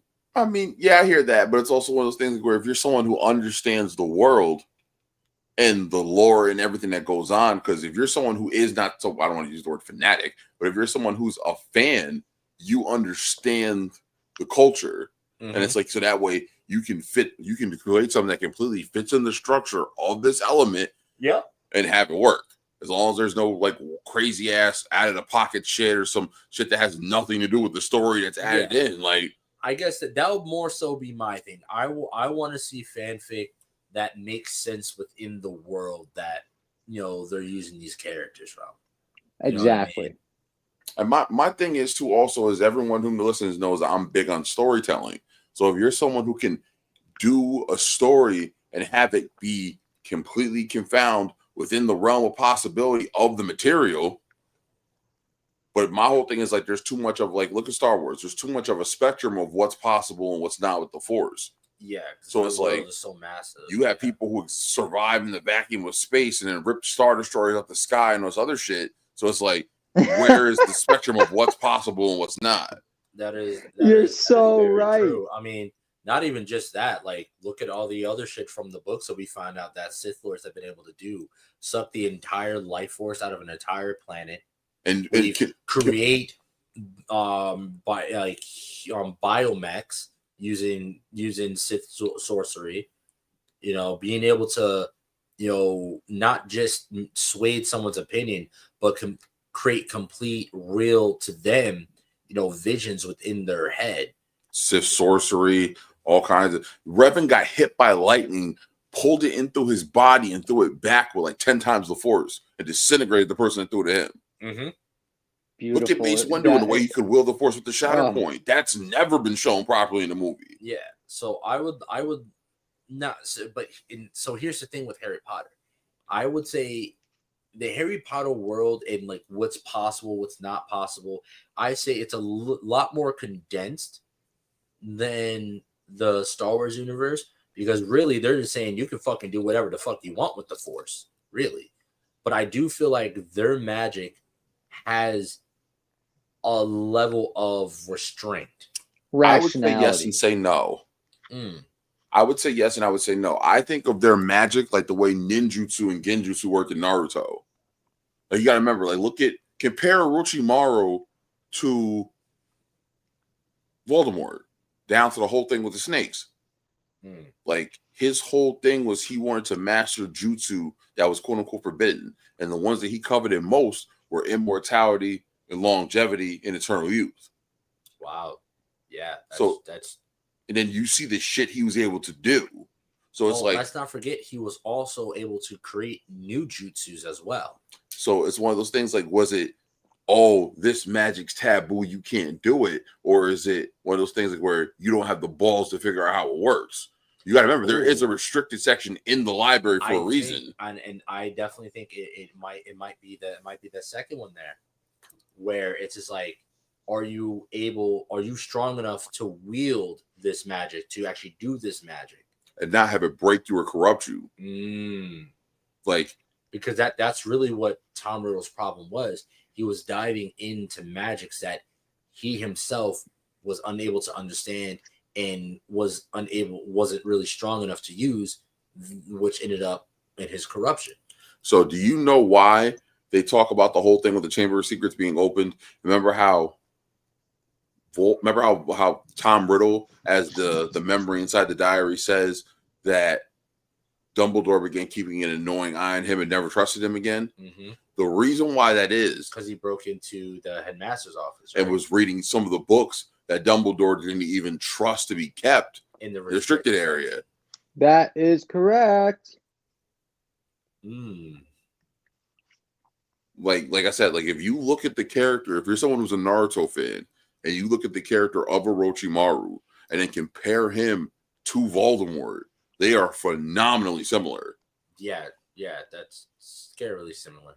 But like I said, it's also one of those things like where can you push the elements and all these other things and Newt didn't understand. Look at Newt Scamander and this whole thing with he could keep a creature like Aragog in his pocket and not think twice about it. He's someone who wouldn't kill a basilisk; he captured it. Not to mention some of the beasts that he just carried around in his suitcase on a regular basis. were phenomenally more dangerous than. Didn't he have a grip there? I can't remember. What was the funny thing that looked like a Pokemon? It was the Klepto. Oh, the Niffler. Yeah. Yes. Niffler.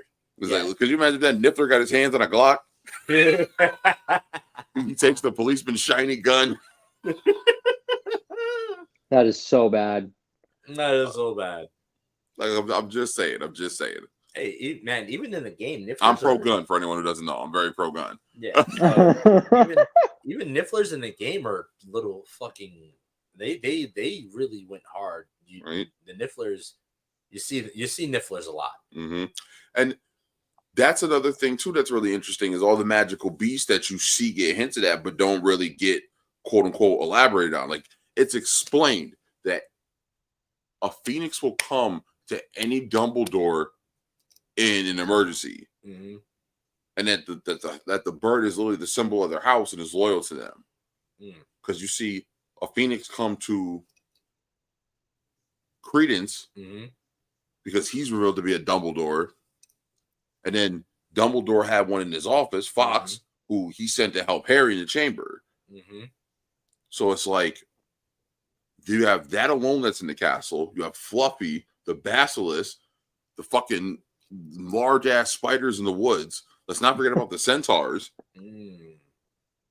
Oh, let's not forget about the fucking the mermaids in the lake. The Kraken that's in the lake.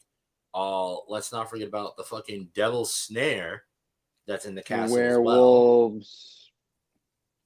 As well. Yep. And then like the fucking Forbidden Forest was right on the outskirts of the fucking Quidditch pitch. And then you had the unicorns, which were being killed by Voldemort when he was a parasite on Professor Quirrell. Mm-hmm. So Quirrell himself was a Horcrux. Mm-hmm. Basically, yes. Yep. I thought it was so weird that I get some of the items he chose. Mm-hmm. I do. Quirrell never made sense to me. There was something about that. I don't remember offhand, but there was something about that. I think it was Quirrell was actually a Death Eater that had pretty much like sworn himself to Voldemort. So he used him as pretty much a walking, living Horcrux that he had the power on. Remember, the first Horcrux that he made was Harry. No. The last one. He was the last one. Yeah. I think that Voldemort knew that he could manipulate Quirrell. So he knew that he would basically be the individual in the body and not Quirrell to the best of the situation. Because there's 7 Horcruxes, correct? Yeah. There's what? Quirrell, the Diadem, the Locket, the ring, the cup, the goblet. Yep. You said diary already? Yeah. The snake. Oh, Nagini. The Nagini. And then the last one was Harry, but he was the Horcrux that Voldemort never meant to create. Mm-hmm. So it was really 8, including Quirrell.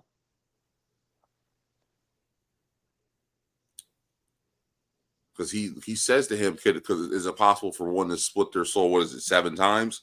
Yeah. So 7 was the goal he meant. Yeah. And then he accidentally made 8, which is what pretty much destroyed him. Because he had already split his body, split his soul so many times that last split is what pull them his apart. Body was essentially just a dry husk, and once his souls didn't exist anymore, his husk floated away. Yeah. So there's an excerpt here. It says, I met him when I traveled around the world. A foolish young man I was then, full of ridiculous ideas about good and evil. Lord Voldemort showed me how wrong I was. There is no good in evil. There is only power, and those too weak to seek it. Since then, I have served him faithfully, although I have let him down many times. So that sounds like a Sith quote. It does. So so from my understanding, let's see. So before teaching defense against the dark arts, Quirrell went out to search in search of Voldemort, believing he could achieve recognition for finding him and can learn things that would ensure that no one laughed at him again. However, Voldemort, after finding out that he taught at Hogwarts, took over his body, subsequently turning him into a temporary Horcrux. Okay. All right, so he wasn't officially a Horcrux; he was a temporary Horcrux. Yeah, because Voldemort, that like the part of the soul that Voldemort was just the face. You know?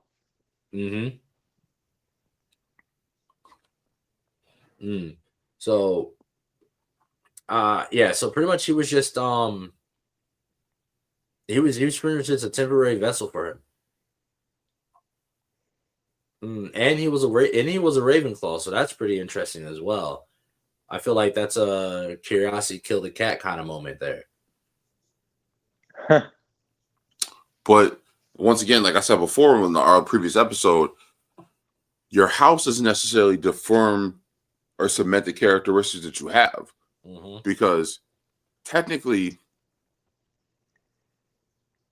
you're supposed to have certain characteristics in order to fit into certain houses, and certain people had them initially or waned on them later on. So I mean, I guess it just depends, because well, here's the thing: they've also very much so stated that the sorting hat doesn't sort you by that; it sorts you by where you want to be, because where you want to be determines the kind of person that you want to be. That's who you want to be. Now, if you become that person, that's up to you. But it sorts you into the house that will best suit the person that you want to be. Interesting. Because remember, he says to Harry, you have all the makings to be an amazing and great Slytherin. But he saw that, that's not what Harry wanted. Harry wanted to be something else. So he's like, oh, you want to be a Gryffindor? You want to be like a Gryffindor? All right, I'll put you in Gryffindor. We'll see what happens. Right. So that's one thing I found really, really awesome about that. Let's see. But it's something that I find really fun. It's something really that you can really play around with a lot. Especially when it comes like the sorting hat. When it comes to either the creatures are like I said, there's we don't even know them all. Like in the game, you can actually like capture them and you put them into what is it called?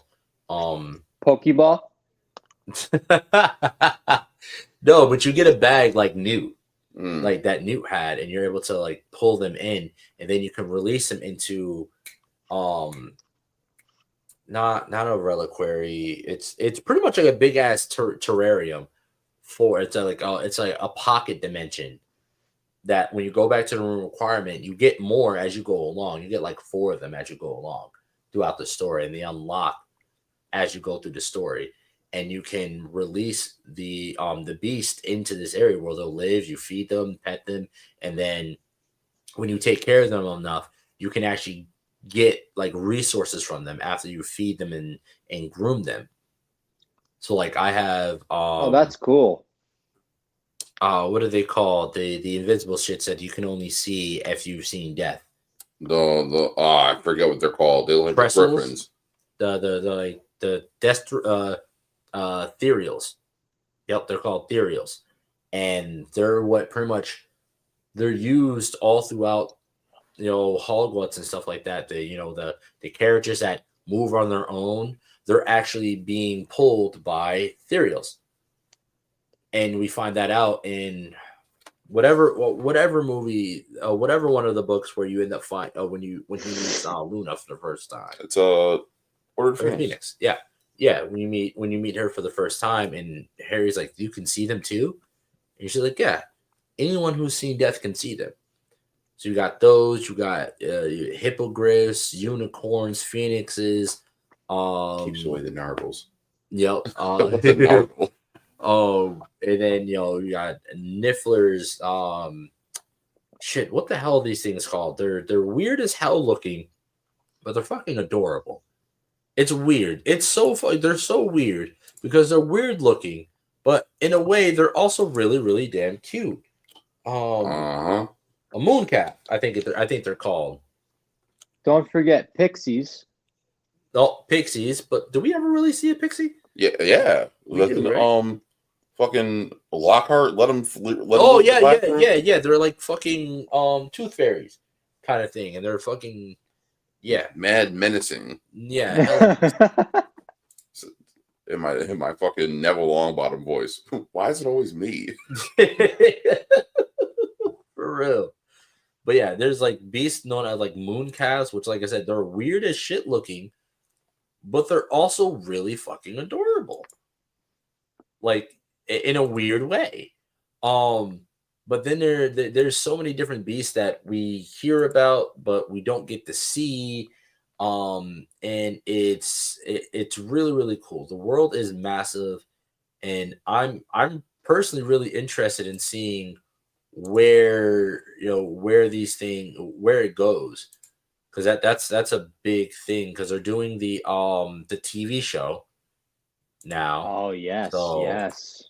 Yeah, I wonder if they're gonna go deeper into that or not. So that would be really really cool as well. I don't know. I mean they haven't even released a casting either. All I know is that they're in talks of making Snape black. I'm definitely down with Snape being black. Really? Yeah, I'm down with Snape being black. Yeah, that was some of the internet gossip. I forget the actor who they were considering, but he wasn't gonna look like the way we know Snape to look. Yeah, but you know that this show is gonna get so much hate, so much backlash. When you think of Harry Potter, you think of Harry Potter. So people aren't, even if it's gonna automatically get hate because it's different. Yeah, there's been rumors of having Cillian Murphy from Peaky Blinders. He played Scarecrow in the Christopher Nolan Batman movies. He's played in Oppenheimer most recently as well. Have him playing Voldemort. That would be cool. He's an amazing actor. And then they're talking about having Rachel Weisz. We know her from her role in The Mummy, in The Mummy Returns. God, I was so upset when they decided to make her some random ass blonde chick in the what was it, the Dragon Emperor's Tomb or some shit like that, the third one. Rumor was they're doing a fourth one. They're bringing both of them back. Actually, I remember Brendan Fraser talking. He was talking about that a little bit. I'm glad that he's made a comeback. Me too, man. Me too. Yeah, he's had a very very treacherous life and acting career, which and then that's why he said the Mummy movies actually stopped, because he got injured during one of the movies and it fucked his whole back up. Wow. But yeah, that's why he gained all the weight. Yeah, yep. That's why he ended up gaining a lot of weight. There we go. I do not know how to say that name. Papa Esidu as Professor Snape. Yeah, this is not a black man. This is an African man. This is an African man. Oh God. Yeah, I'm down. I'm so down for that, because that would just add a whole different, especially like if they're trying to give the characters also a different vibe and different feel. I feel like he will definitely provide an entire different aura to Snape you know, and I He think couldn't. Yeah, like he couldn't be with Harry's mother, Lily, because of James. I wonder how they would play that. Exactly. Well, I think it was one of those things like where it was he got friend zoned. Lily saw Severus as a friend and just left it at that. Yep. And it's like, but she fell for James, and it's like, you know, and that would have been even worse because he'd have been like, if he was one of those guys, like, you know, you should be with me, you know how much I care for you. He's like, he ain't shit. Da, da, da. It's like, if anything, especially because you see in the original series that James bullied Snape. Yes. And if anything, we know Snape's not a coward by no means. No, at least not anymore. So it's like, but if anything, you should see how that relationship transpired to what he becomes. Does James mistreating him make him side with Voldemort? And that's one of the reasons why he went with him? Or is it one of those things like where he developed his skills more because he was being picked on? For example, I think it might be both. For example, we see that Harry gets his hands on the Half-Blood Prince's book, and then he uses the spells on Draco Malfoy. So, and then Snape comes along, sees that he's violently wounded, and heals him. What if he had made that spell specifically for James Potter? Because technically, he can't kill him because it's a forbidden curse. But if he was strong enough to make his own curse that no one could handle and completely shred someone to pieces, but not kill them, like, if anything, I could see that blowing up in his face. Like, oh, Lily, this, that, and the third. They get into a fight. He whoops his ass, and then she's mad because he's violently wounded. That would have drove an even bigger wedge between him and Lily. Like, Severus, how could you do this? You know I love him. He's like, you could have killed him. Da, da, da, da. He's like, I feel like that would have driven him even deeper into the dark arts. You know what I mean? And because it's his spell, he had to heal him, which is even worse. Yeah. So now he had to heal him to save Yep. to save him in front of her. Yep. That's crazy, man. Yeah, that's crazy. At that point, I would have just took them both out at that point. Like, yeah, no, I'm not healing him. I'm already taking an L. I'm not taking that L because that's an L of embarrassment. I'll take the L of losing the love of my life, but that's a whole level of, like, that's salt to the wound. And the other thing too that was really interesting is that he states to Harry, I want to say in the Sorcerer's Stone, that the reason why he tried to stop Quirrell from getting him off the broom because they thought Snape was trying to curse him and he was muttering counter curse. So the whole thing is that he claimed, you know, your dad, I owed him a debt. He saved my life, this, that, and third. That's never been explained, as far as I know. Yeah, no. Because that could have been canon fodder. That could have been him telling a lie. Or I forgot about that. Yeah. Because he was like, oh, I was just looking out for you because, you know, I owed your dad. And then it's like, then you see it in little stuff they did. Like if you watch The Prisoner of Azkaban, when, you know, after he got attacked, he comes storming out of the fucking tree. Potter grabs him by the front of his shirt. He turns around, sees the werewolf, and then he shields all three of them. Yeah, he's like, motherfucker. Oh, shit. Oh, shit. Yeah, no, Snape really was, like, good. And then in that moment, he stops. He realizes, like, Lupin. Shit. Okay. Because that's the whole reason why he was going out there, because he knew it was a full moon. And one, he was also looking for them because he's like, y'all niggas up to no good. Yeah. And then on top of that, they're like, all right, Sirius is out. And then he's like, it's a full moon. Fucking Lupin is gonna be out because he already knew where they went. You know, and he kind of put two and two together and figured where the kids were going. He's like, they're going to the shack. Lupin's in the shack. It's a full moon. I need to go and stop them before we get there. And then he got there and he's like, what the fuck are y'all doing? Ah, shit, I'm too late. So now revenge is sweet. That man got smacked into that bed, though. Yeah, they threw his ass into. They put him to sleep. Harry put him to sleep. Hermione's like, Harry, that's a teacher. He's like, I don't give a fuck. So tell me about Pettigrew.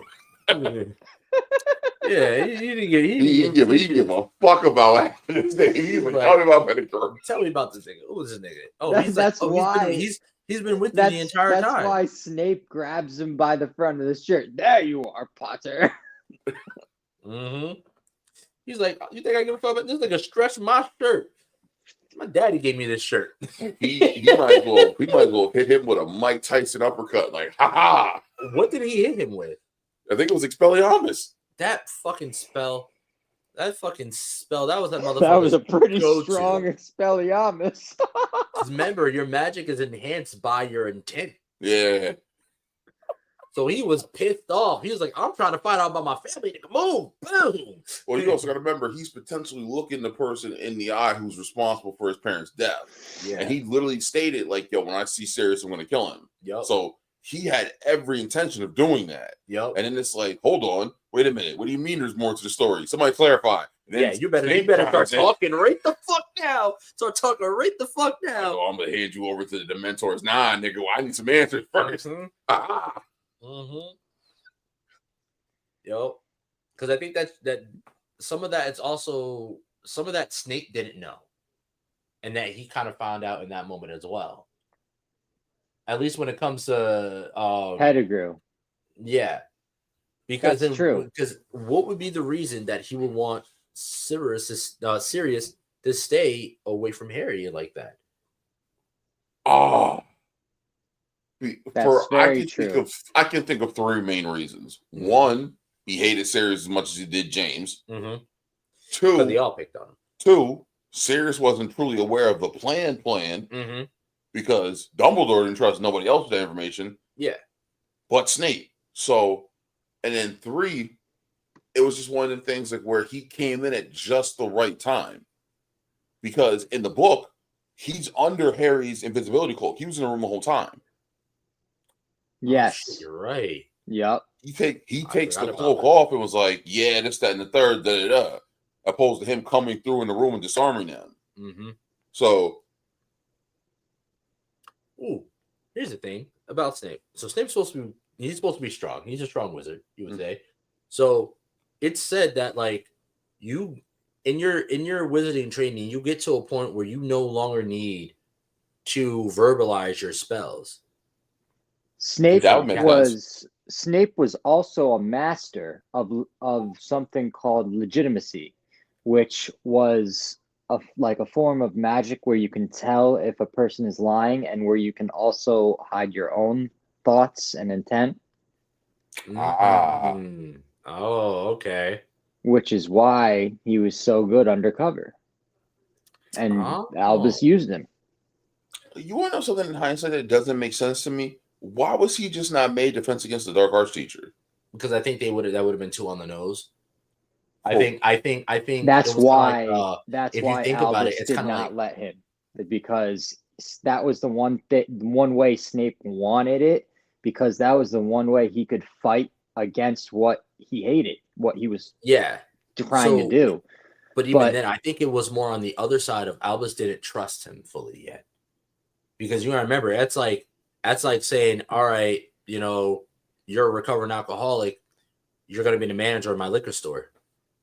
Some people need to look their demons in the face and not blink. So I think that's kind of what it was for Sivers. He's coming from, the dark, from the dark side, really. And so I think it was more so along the lines of Albus wanted to keep him away from that, so it wasn't too alluring for him. Oh, I don't know. I think that the only thing that mattered to Snape was the love that he had for Lily, and for Harry, I guess. Yeah, in his actions. I don't know. But the thing that's wild to me is that for as smart and as educated and as everything as powerful as Dumbledore was, Dumbledore's fooled on many occasions. And it's also one of those things like where I have a very hard time believing that someone as skilled as Albus Percival Brian Dumbledore Right. doesn't fucking know that someone like Gilderoy Lockhart is a fraud. I have a very hard time. No, I thought about that the other day. You know, I think he knew he was a fucking fraud. He just hired him, I think, because he needed to fill the spot. Like, he didn't. I don't think I see. The thing is, Dumbledore loved his students. He cared and loved for his students so much. I doubt that he would bring in Lockhart knowing that he was a fraud, and that would potentially put his students in danger. You mean like the way he does with everything else? But I think the thing with that is like that is like for Dumbledore, he's cocky enough to be like, all right, I can handle that. I got plans in motion for that. But for Lockhart, I agree with you. It doesn't make no sense. You got to figure he was already fooled because Quirrell was a devoted follower of Voldemort. He was Death Eater that no one knew. And then he was also a fucking Horcrux. Literally at the end of the damn dining room table. And then let's not also forget, we're gonna skip over Mooney because everyone knows that Mooney was on team Order of the Phoenix. The whole thing with Mad Eye, that wasn't even him. It was Barty Crouch Jr. So once again, he was fooled. That's true. No. He hired Moody, the actual Moody. Yes, but he never realized it was Barty Crouch Jr. No. Remember, because he didn't. Crouch didn't become Mad Eye until after Mad Eye was hired. No, that's not you're true. telling me, remember, Mad Eye was in the trunk, was hidden inside that trunk in his office. I'm aware, but the whole thing was let's go with the movie. So from the first moment you see Mad Eye, is that Mad Eye Moody, or is that Barty Crouch disguised as him? Because I always took it as that's Barty Crouch disguised as him. I'm pretty sure because remember, anytime he drinks that flask, he's drinking the Polyjuice Potion. So I think from the beginning, from the first time we meet him, I think I don't think we actually as an audience ever actually meet Moody until they open that chest. No, absolutely, you're absolutely right. So 100%. in the moment that Dumbledore hires him on, because we don't get to see that. The moment he hires him on, they're like, all right, we need to infiltrate the school again, get closer. And what better way to do that than, all right, this guy just got hired as a new dark arts teacher, the defense against the dark arts. Let's take him. Let's take his spot. So I think that's really what that was. But all right now, so we're coming to the hold on. We got some comments in here. We got the comments in here. All right. He pulled the full name out. He pulled the full name out for that one. Brian. Oh, shout out Tashi of Midnight Comics. I ain't got that answer. Yeah, and that's something that we don't get exposed to, but I'm pretty sure, if I was to think from like that dark arts perspective and I want to get in to the castle, right? Because at that time, Snape hasn't went back over to the Death Eater side. That was something that happened later on per Dumbledore, right? And I'm pretty sure I'm like, all right, I want to get back into the school. I need somebody to infiltrate, someone that's fucking crazy enough to do it. Crouch Jr., of course, Mr. Jr.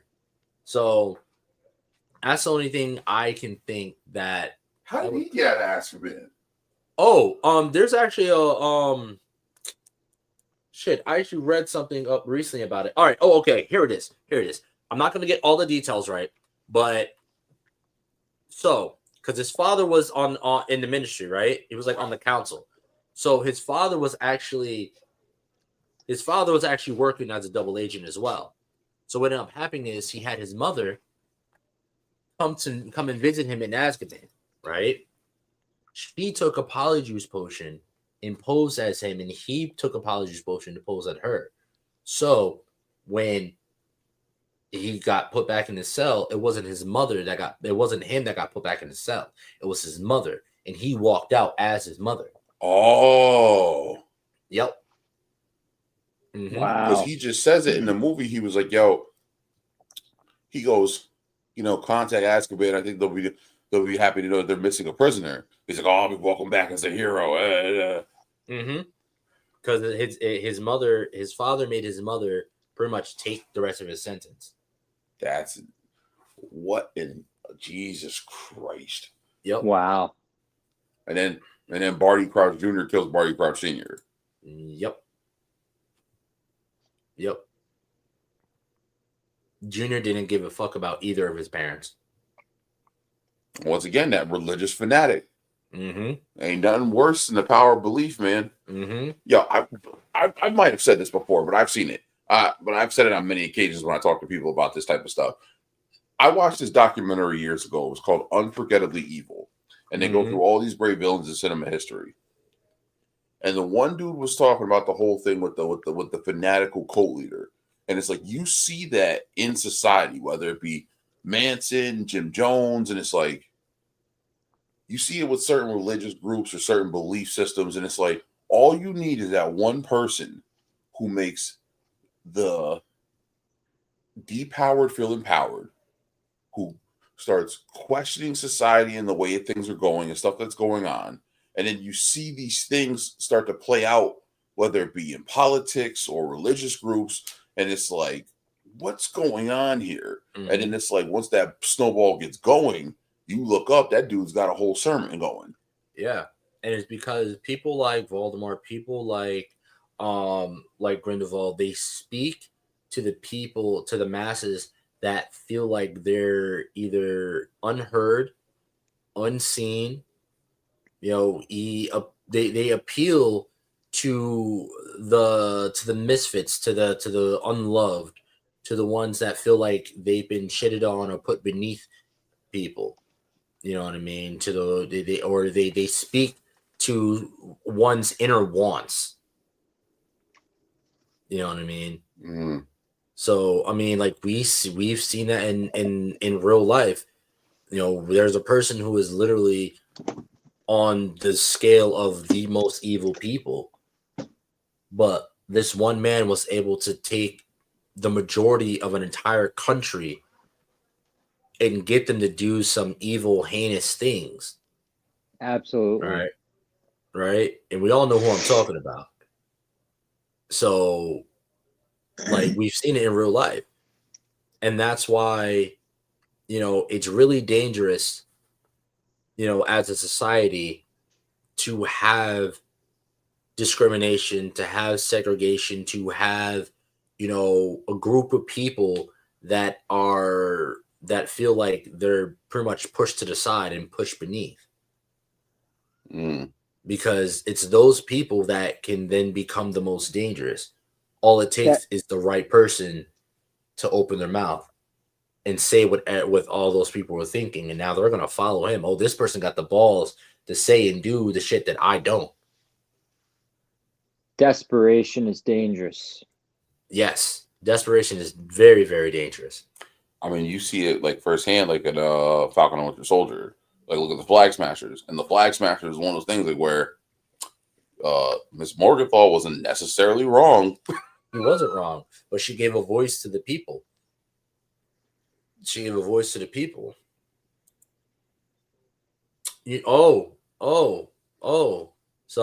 to point out, this is the wifey in the chat here. That's perfectly right. Basically, yeah, that's basically what is going on in the anime My Hero Academia. If you haven't watched it, it's so good. Never seen it, bro. It's I highly recommend it. The beginning seems a little, it's one of those weird cutesy superhero animes, but it gets dark very quickly. Yeah, my niece is a big fan of it. Shout out to my niece, the domestic terrorist lyric. But yeah, it gets dark very deeply, and especially when you start talking about, for those who know what I'm talking about with My Hero, the Paranormal Liberation Front.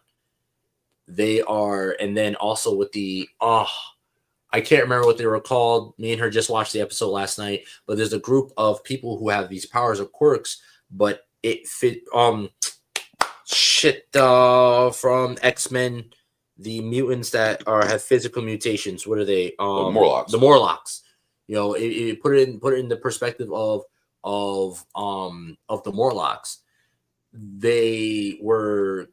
That's pretty much what these characters are. Their quirks have mutated them to they're physically don't look human anymore, and they're shitted on, they're beaten, hated, hazed, killed. But someone steps up that looks like them, that's been through what they've been through, and then has the power to speak for them to get things on. And now you have an entire army destroying cities because they want either they want their pound of flesh, either they want their rights, they want their rights, or you know what I mean. And that's exactly what we see Grindelwald do in Fantastic Beast.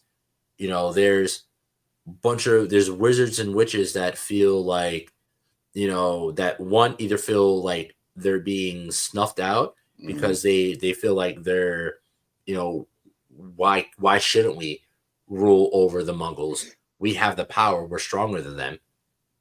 We're more advanced than them. They should be beneath us. Well, that's just like the whole Black Adam thing, because that was I want to say half set, but that's not it. Teth Adam. So like when that was his whole thing. And it's like how he literally says it in the one series where Superman and Billy Batson team up to fight him. And he was like, this is what the wizard could not understand. Like, he made me his champion, yes, but he gave me the powers of a god. Does that not make me one? Should I not be treated as such? And it's like, if you truly gave a mortal the powers of a god or made them that much more superior to the people around them, a superiority complex, we see that in every day with just regular people. Absolutely. Everybody in here knows someone who is arrogant as fuck and thinks they're better than everyone else around them. And absolutely. I 100% agree with what's being said here. That doesn't mean that they should be victims of hate crimes. You're absolutely right. And that's what starts all of this a lot of the times. Like I said, they feel like they become lesser than. They feel like they're being oppressed. They feel like they're being, and not necessarily even feel like a lot of the times they are. Do you feel there's a difference between a separatist and a racist? Oof, that's deep. To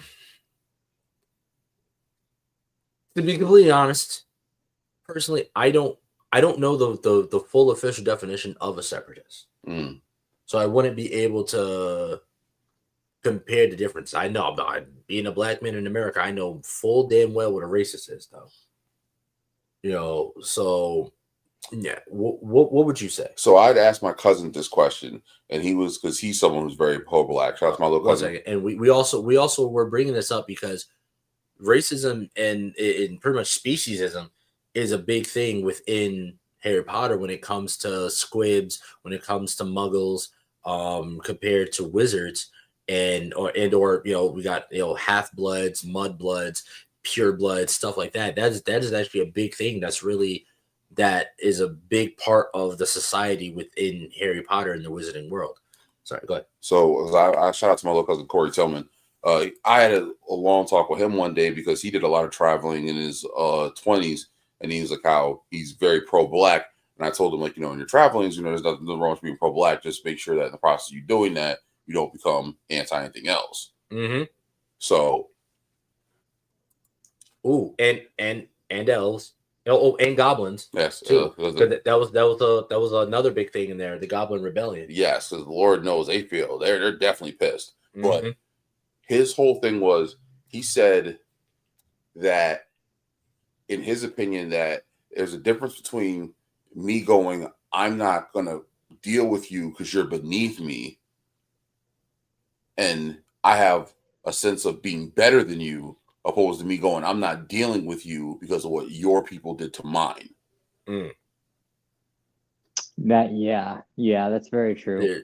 There's a big difference in that. It's like I'm not. Yeah, you're right. It's like it's I don't. It's not that I don't like you personally because of who you are. I just choose to separate myself from you because of, you know what I mean, the history that our people have. Mm-hmm. You know, you could be a great person, but because of what's happened to my people or what your people did to mine and mine did to yours, I just rather, not.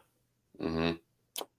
Well, because then you also got to think, because then there's you got to take into fact, all right, where's this coming from? Especially when it comes in the case of wizards and goblins, right? It came from the fact that wizards essentially were, well, pureblood specifically, saw themselves as above any other creature within the wizarding world. They were the superior magical being. Yeah, as they called themselves. So when it came to goblins, and who they were, where they came from, it's actually a law that goblins are not allowed to have wands. I believe it. Yeah, it's a law that goblins are not allowed to wield wands, and I think that would be pretty dangerous. Rebellion. Yeah, absolutely. Well, here's another thing too, and this is one of the things I thought that was really interesting. So look at the sword of Gryffindor, the sword that belonged to Godric. So that was said to be crafted by goblins. Yep, because what was the one's name? Grappa. The second he saw the sword that Bellatrix freaked out. The second he saw the sword that Bellatrix had freaked out about, and they was like, but she said it was supposed to be in her vault. He goes, yeah, the one that's in her vault's a fake. And they were like, well, how do you know? He's like, goblins made it. He's like, a goblin recognizes a goblin's work. So it's like, the lore of that sword and everything it could do. Where is that on a scale of their craftsmanship? Is it like the dwarves making Mjolnir in the Marvel universe? Yeah, it actually is, because goblin that's essentially where that is there, in that, like, because we don't really hear too much about the dwarves, because we have Flitwick who was a dwarf as well, but they never say anything about that. I think they just count. I think in the Harry Potter world, they're not a separate species. They're just short humans. No. I don't mean that in that context. I mean about as far as like what the sword can do. Like the sword's damn near unbreakable. It travels to whoever needs it as long as they're a Gryffindor, and it's like it doesn't. It takes from that which makes it stronger. Mm-hmm. And it's like that's just like Thor with his hammer. Like only those worthy of its power can lift it. From what I was understanding from the game was that goblin magic. The reason why all that happens because goblin magic is very strong.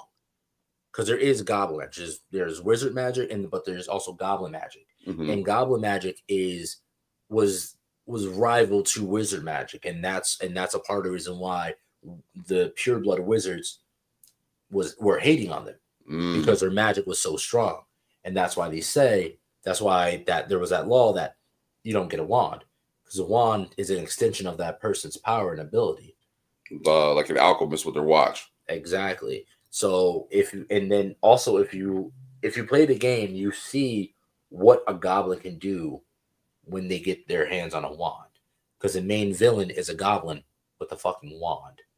Interesting. Which is wild to me. So hold on.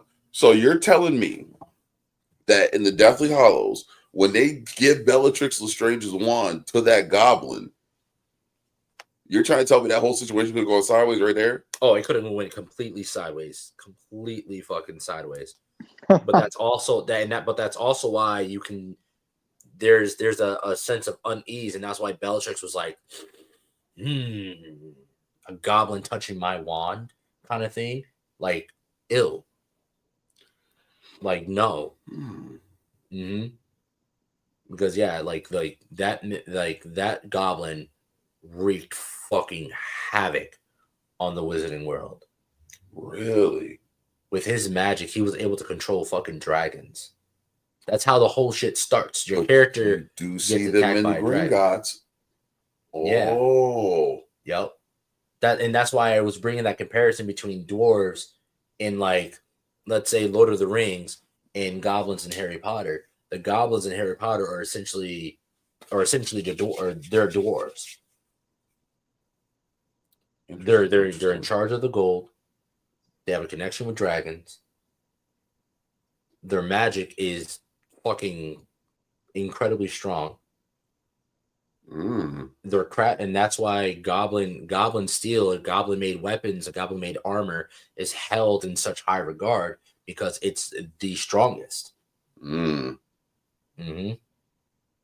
there's a part in there where you run into a goblin who has dealings with the main bad guy in the game, but he doesn't really fuck with him. But they know each other, right? And he had made, mind you, he's also very, very old as well. And he had made a piece of armor, a helmet that was incredibly strong, and the goblin wanted the helmet. But the goblin actually, what is his name? Lodgok. He had hidden the helm away from him. And so he was threatening him, was like, either A, you can either give me the helmet or I'm gonna take the helmet. And so you end up meeting up with Lodgok, and you're like, hey, Lodgok, listen, I need you to get in with him so you can let me know what's his next move, what's going on. Do you have any way to do that? He's like, the only way I can do it is if I promise him to give him the helmet. Wow. And luckily, when you go into the temple, you find out that, it's been taken for centuries. Somebody has already, like, grave robbed it and taken the helm from centuries ago. So it's, man, there's so much that they can really dive into with Harry Potter, and a lot of it's really just been opened my mind because of the game. The game is that good. There's not really much to do after you beat the game. You're kind of just sitting and waiting for the next game to come out. But, like, the actual active play of the game is fucking amazing. From the combat to the lore that gets uncovered for you, it's a legit fucking good ass Harry Potter game. It really is. But yeah, I don't know. You make me want to buy it. I'm definitely debating. I've never played it. I highly recommend it. But I highly recommend, before doing that, going on to the Wizarding World and doing the whole test and shit like that, getting your house, your Patronus, your wand and shit like that. Because like I said, in my game, you're able to connect it to the Wizarding World, and it will transfer all your information over. So the character that you create will have your wand, will be sorted into the house. You can choose if you want to do that or not. Like, in the game, like, you can connect it, and then but it still asks you, do you want to use, when you get to the point when you're getting your wand in Ollivanders, they'll ask you, do you want to use your Wizarding World wand, or do you want to make your own? Right? And then when it comes to the sorting hat, they'll ask you, do you want to be sorted into your Wizarding World house, but then you can still pick any other house that you actually want to go through. So yeah, it's really cool. It's really fun. They haven't introduced Patronus because as a I haven't played as a Hufflepuff, but I hear as a Hufflepuff there is, and each playthrough is different. Each house, depending on you, has like different a few different missions. So with the Patronus charm, though, isn't the Patronus charm only specifically for the Death Eaters? Yes. To my knowledge, that the Patronus was specifically for Death Eaters. I'm sorry, not Death Eaters. Dementors. Dementors. That's what I meant to say. Excuse me, Dementors. Yep. So it's like,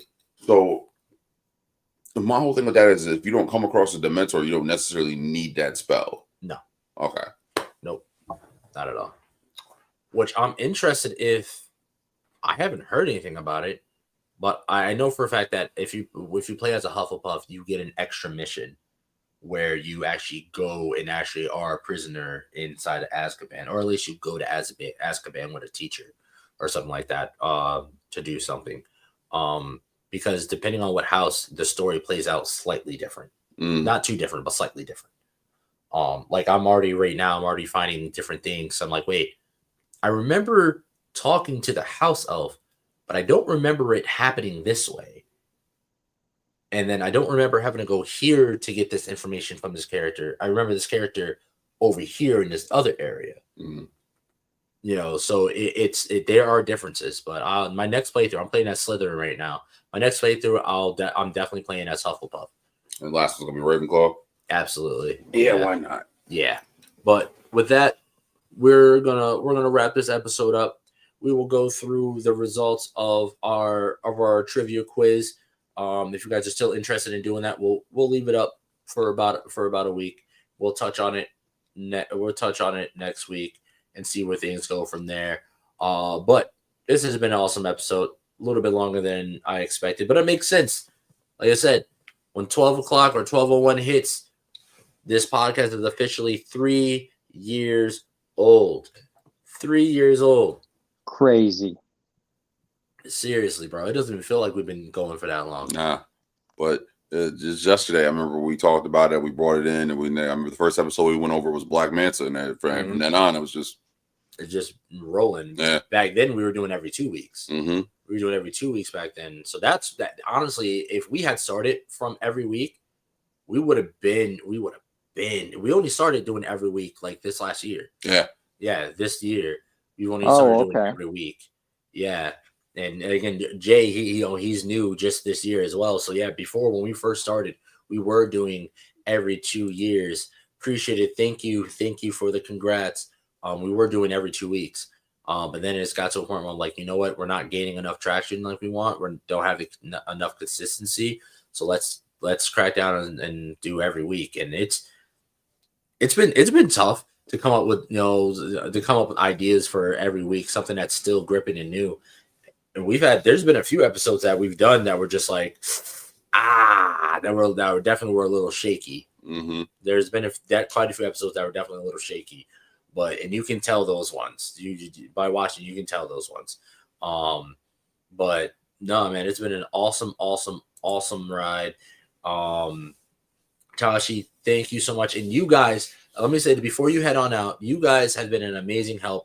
Midnight Comics has been also an amazing help to us on this journey. Yes. We really, really appreciate you guys, and thank you guys so much for the information, for the intel, for the knowledge that you guys have been dropping on us through our journey. I know you guys just recently hit your 4-year mark, so we really appreciate you guys so much. Definitely, we appreciate you guys, and we're gonna figure something out soon because we definitely want to. Get something working with you guys.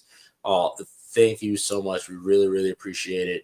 Thank you for the congrats. And again, we will leave the trivia up. It's easy mode. That's easy mode trivia. So if you guys like that, if you guys like the trivia that we got, we literally have 2 more rounds that get progressively harder. So it gets progressively harder. So I'll be dropping those within the coming weeks if you're interested. But we will see where this trivia goes, and if you guys like it, we'll do more of it. But with that being said, this has been the Super Breakdown. I'm Power Maximus. We're here with. Oh, never mind. Go ahead. I'm Lord Triage, the demigod, and I'm Jason M40, the Darth Legacy himself. All right, we love you guys. We'll see you guys next week. You said you wanted to talk about Piccolo? I want to say the Namekians for the episode after the first year. Okay. Who I do want to go over before this year is over. I want to go over Bane. Like Bane? Like the DC Bane. DC Bane? Yes. And that's another thing. I want us to start touching on more DC characters.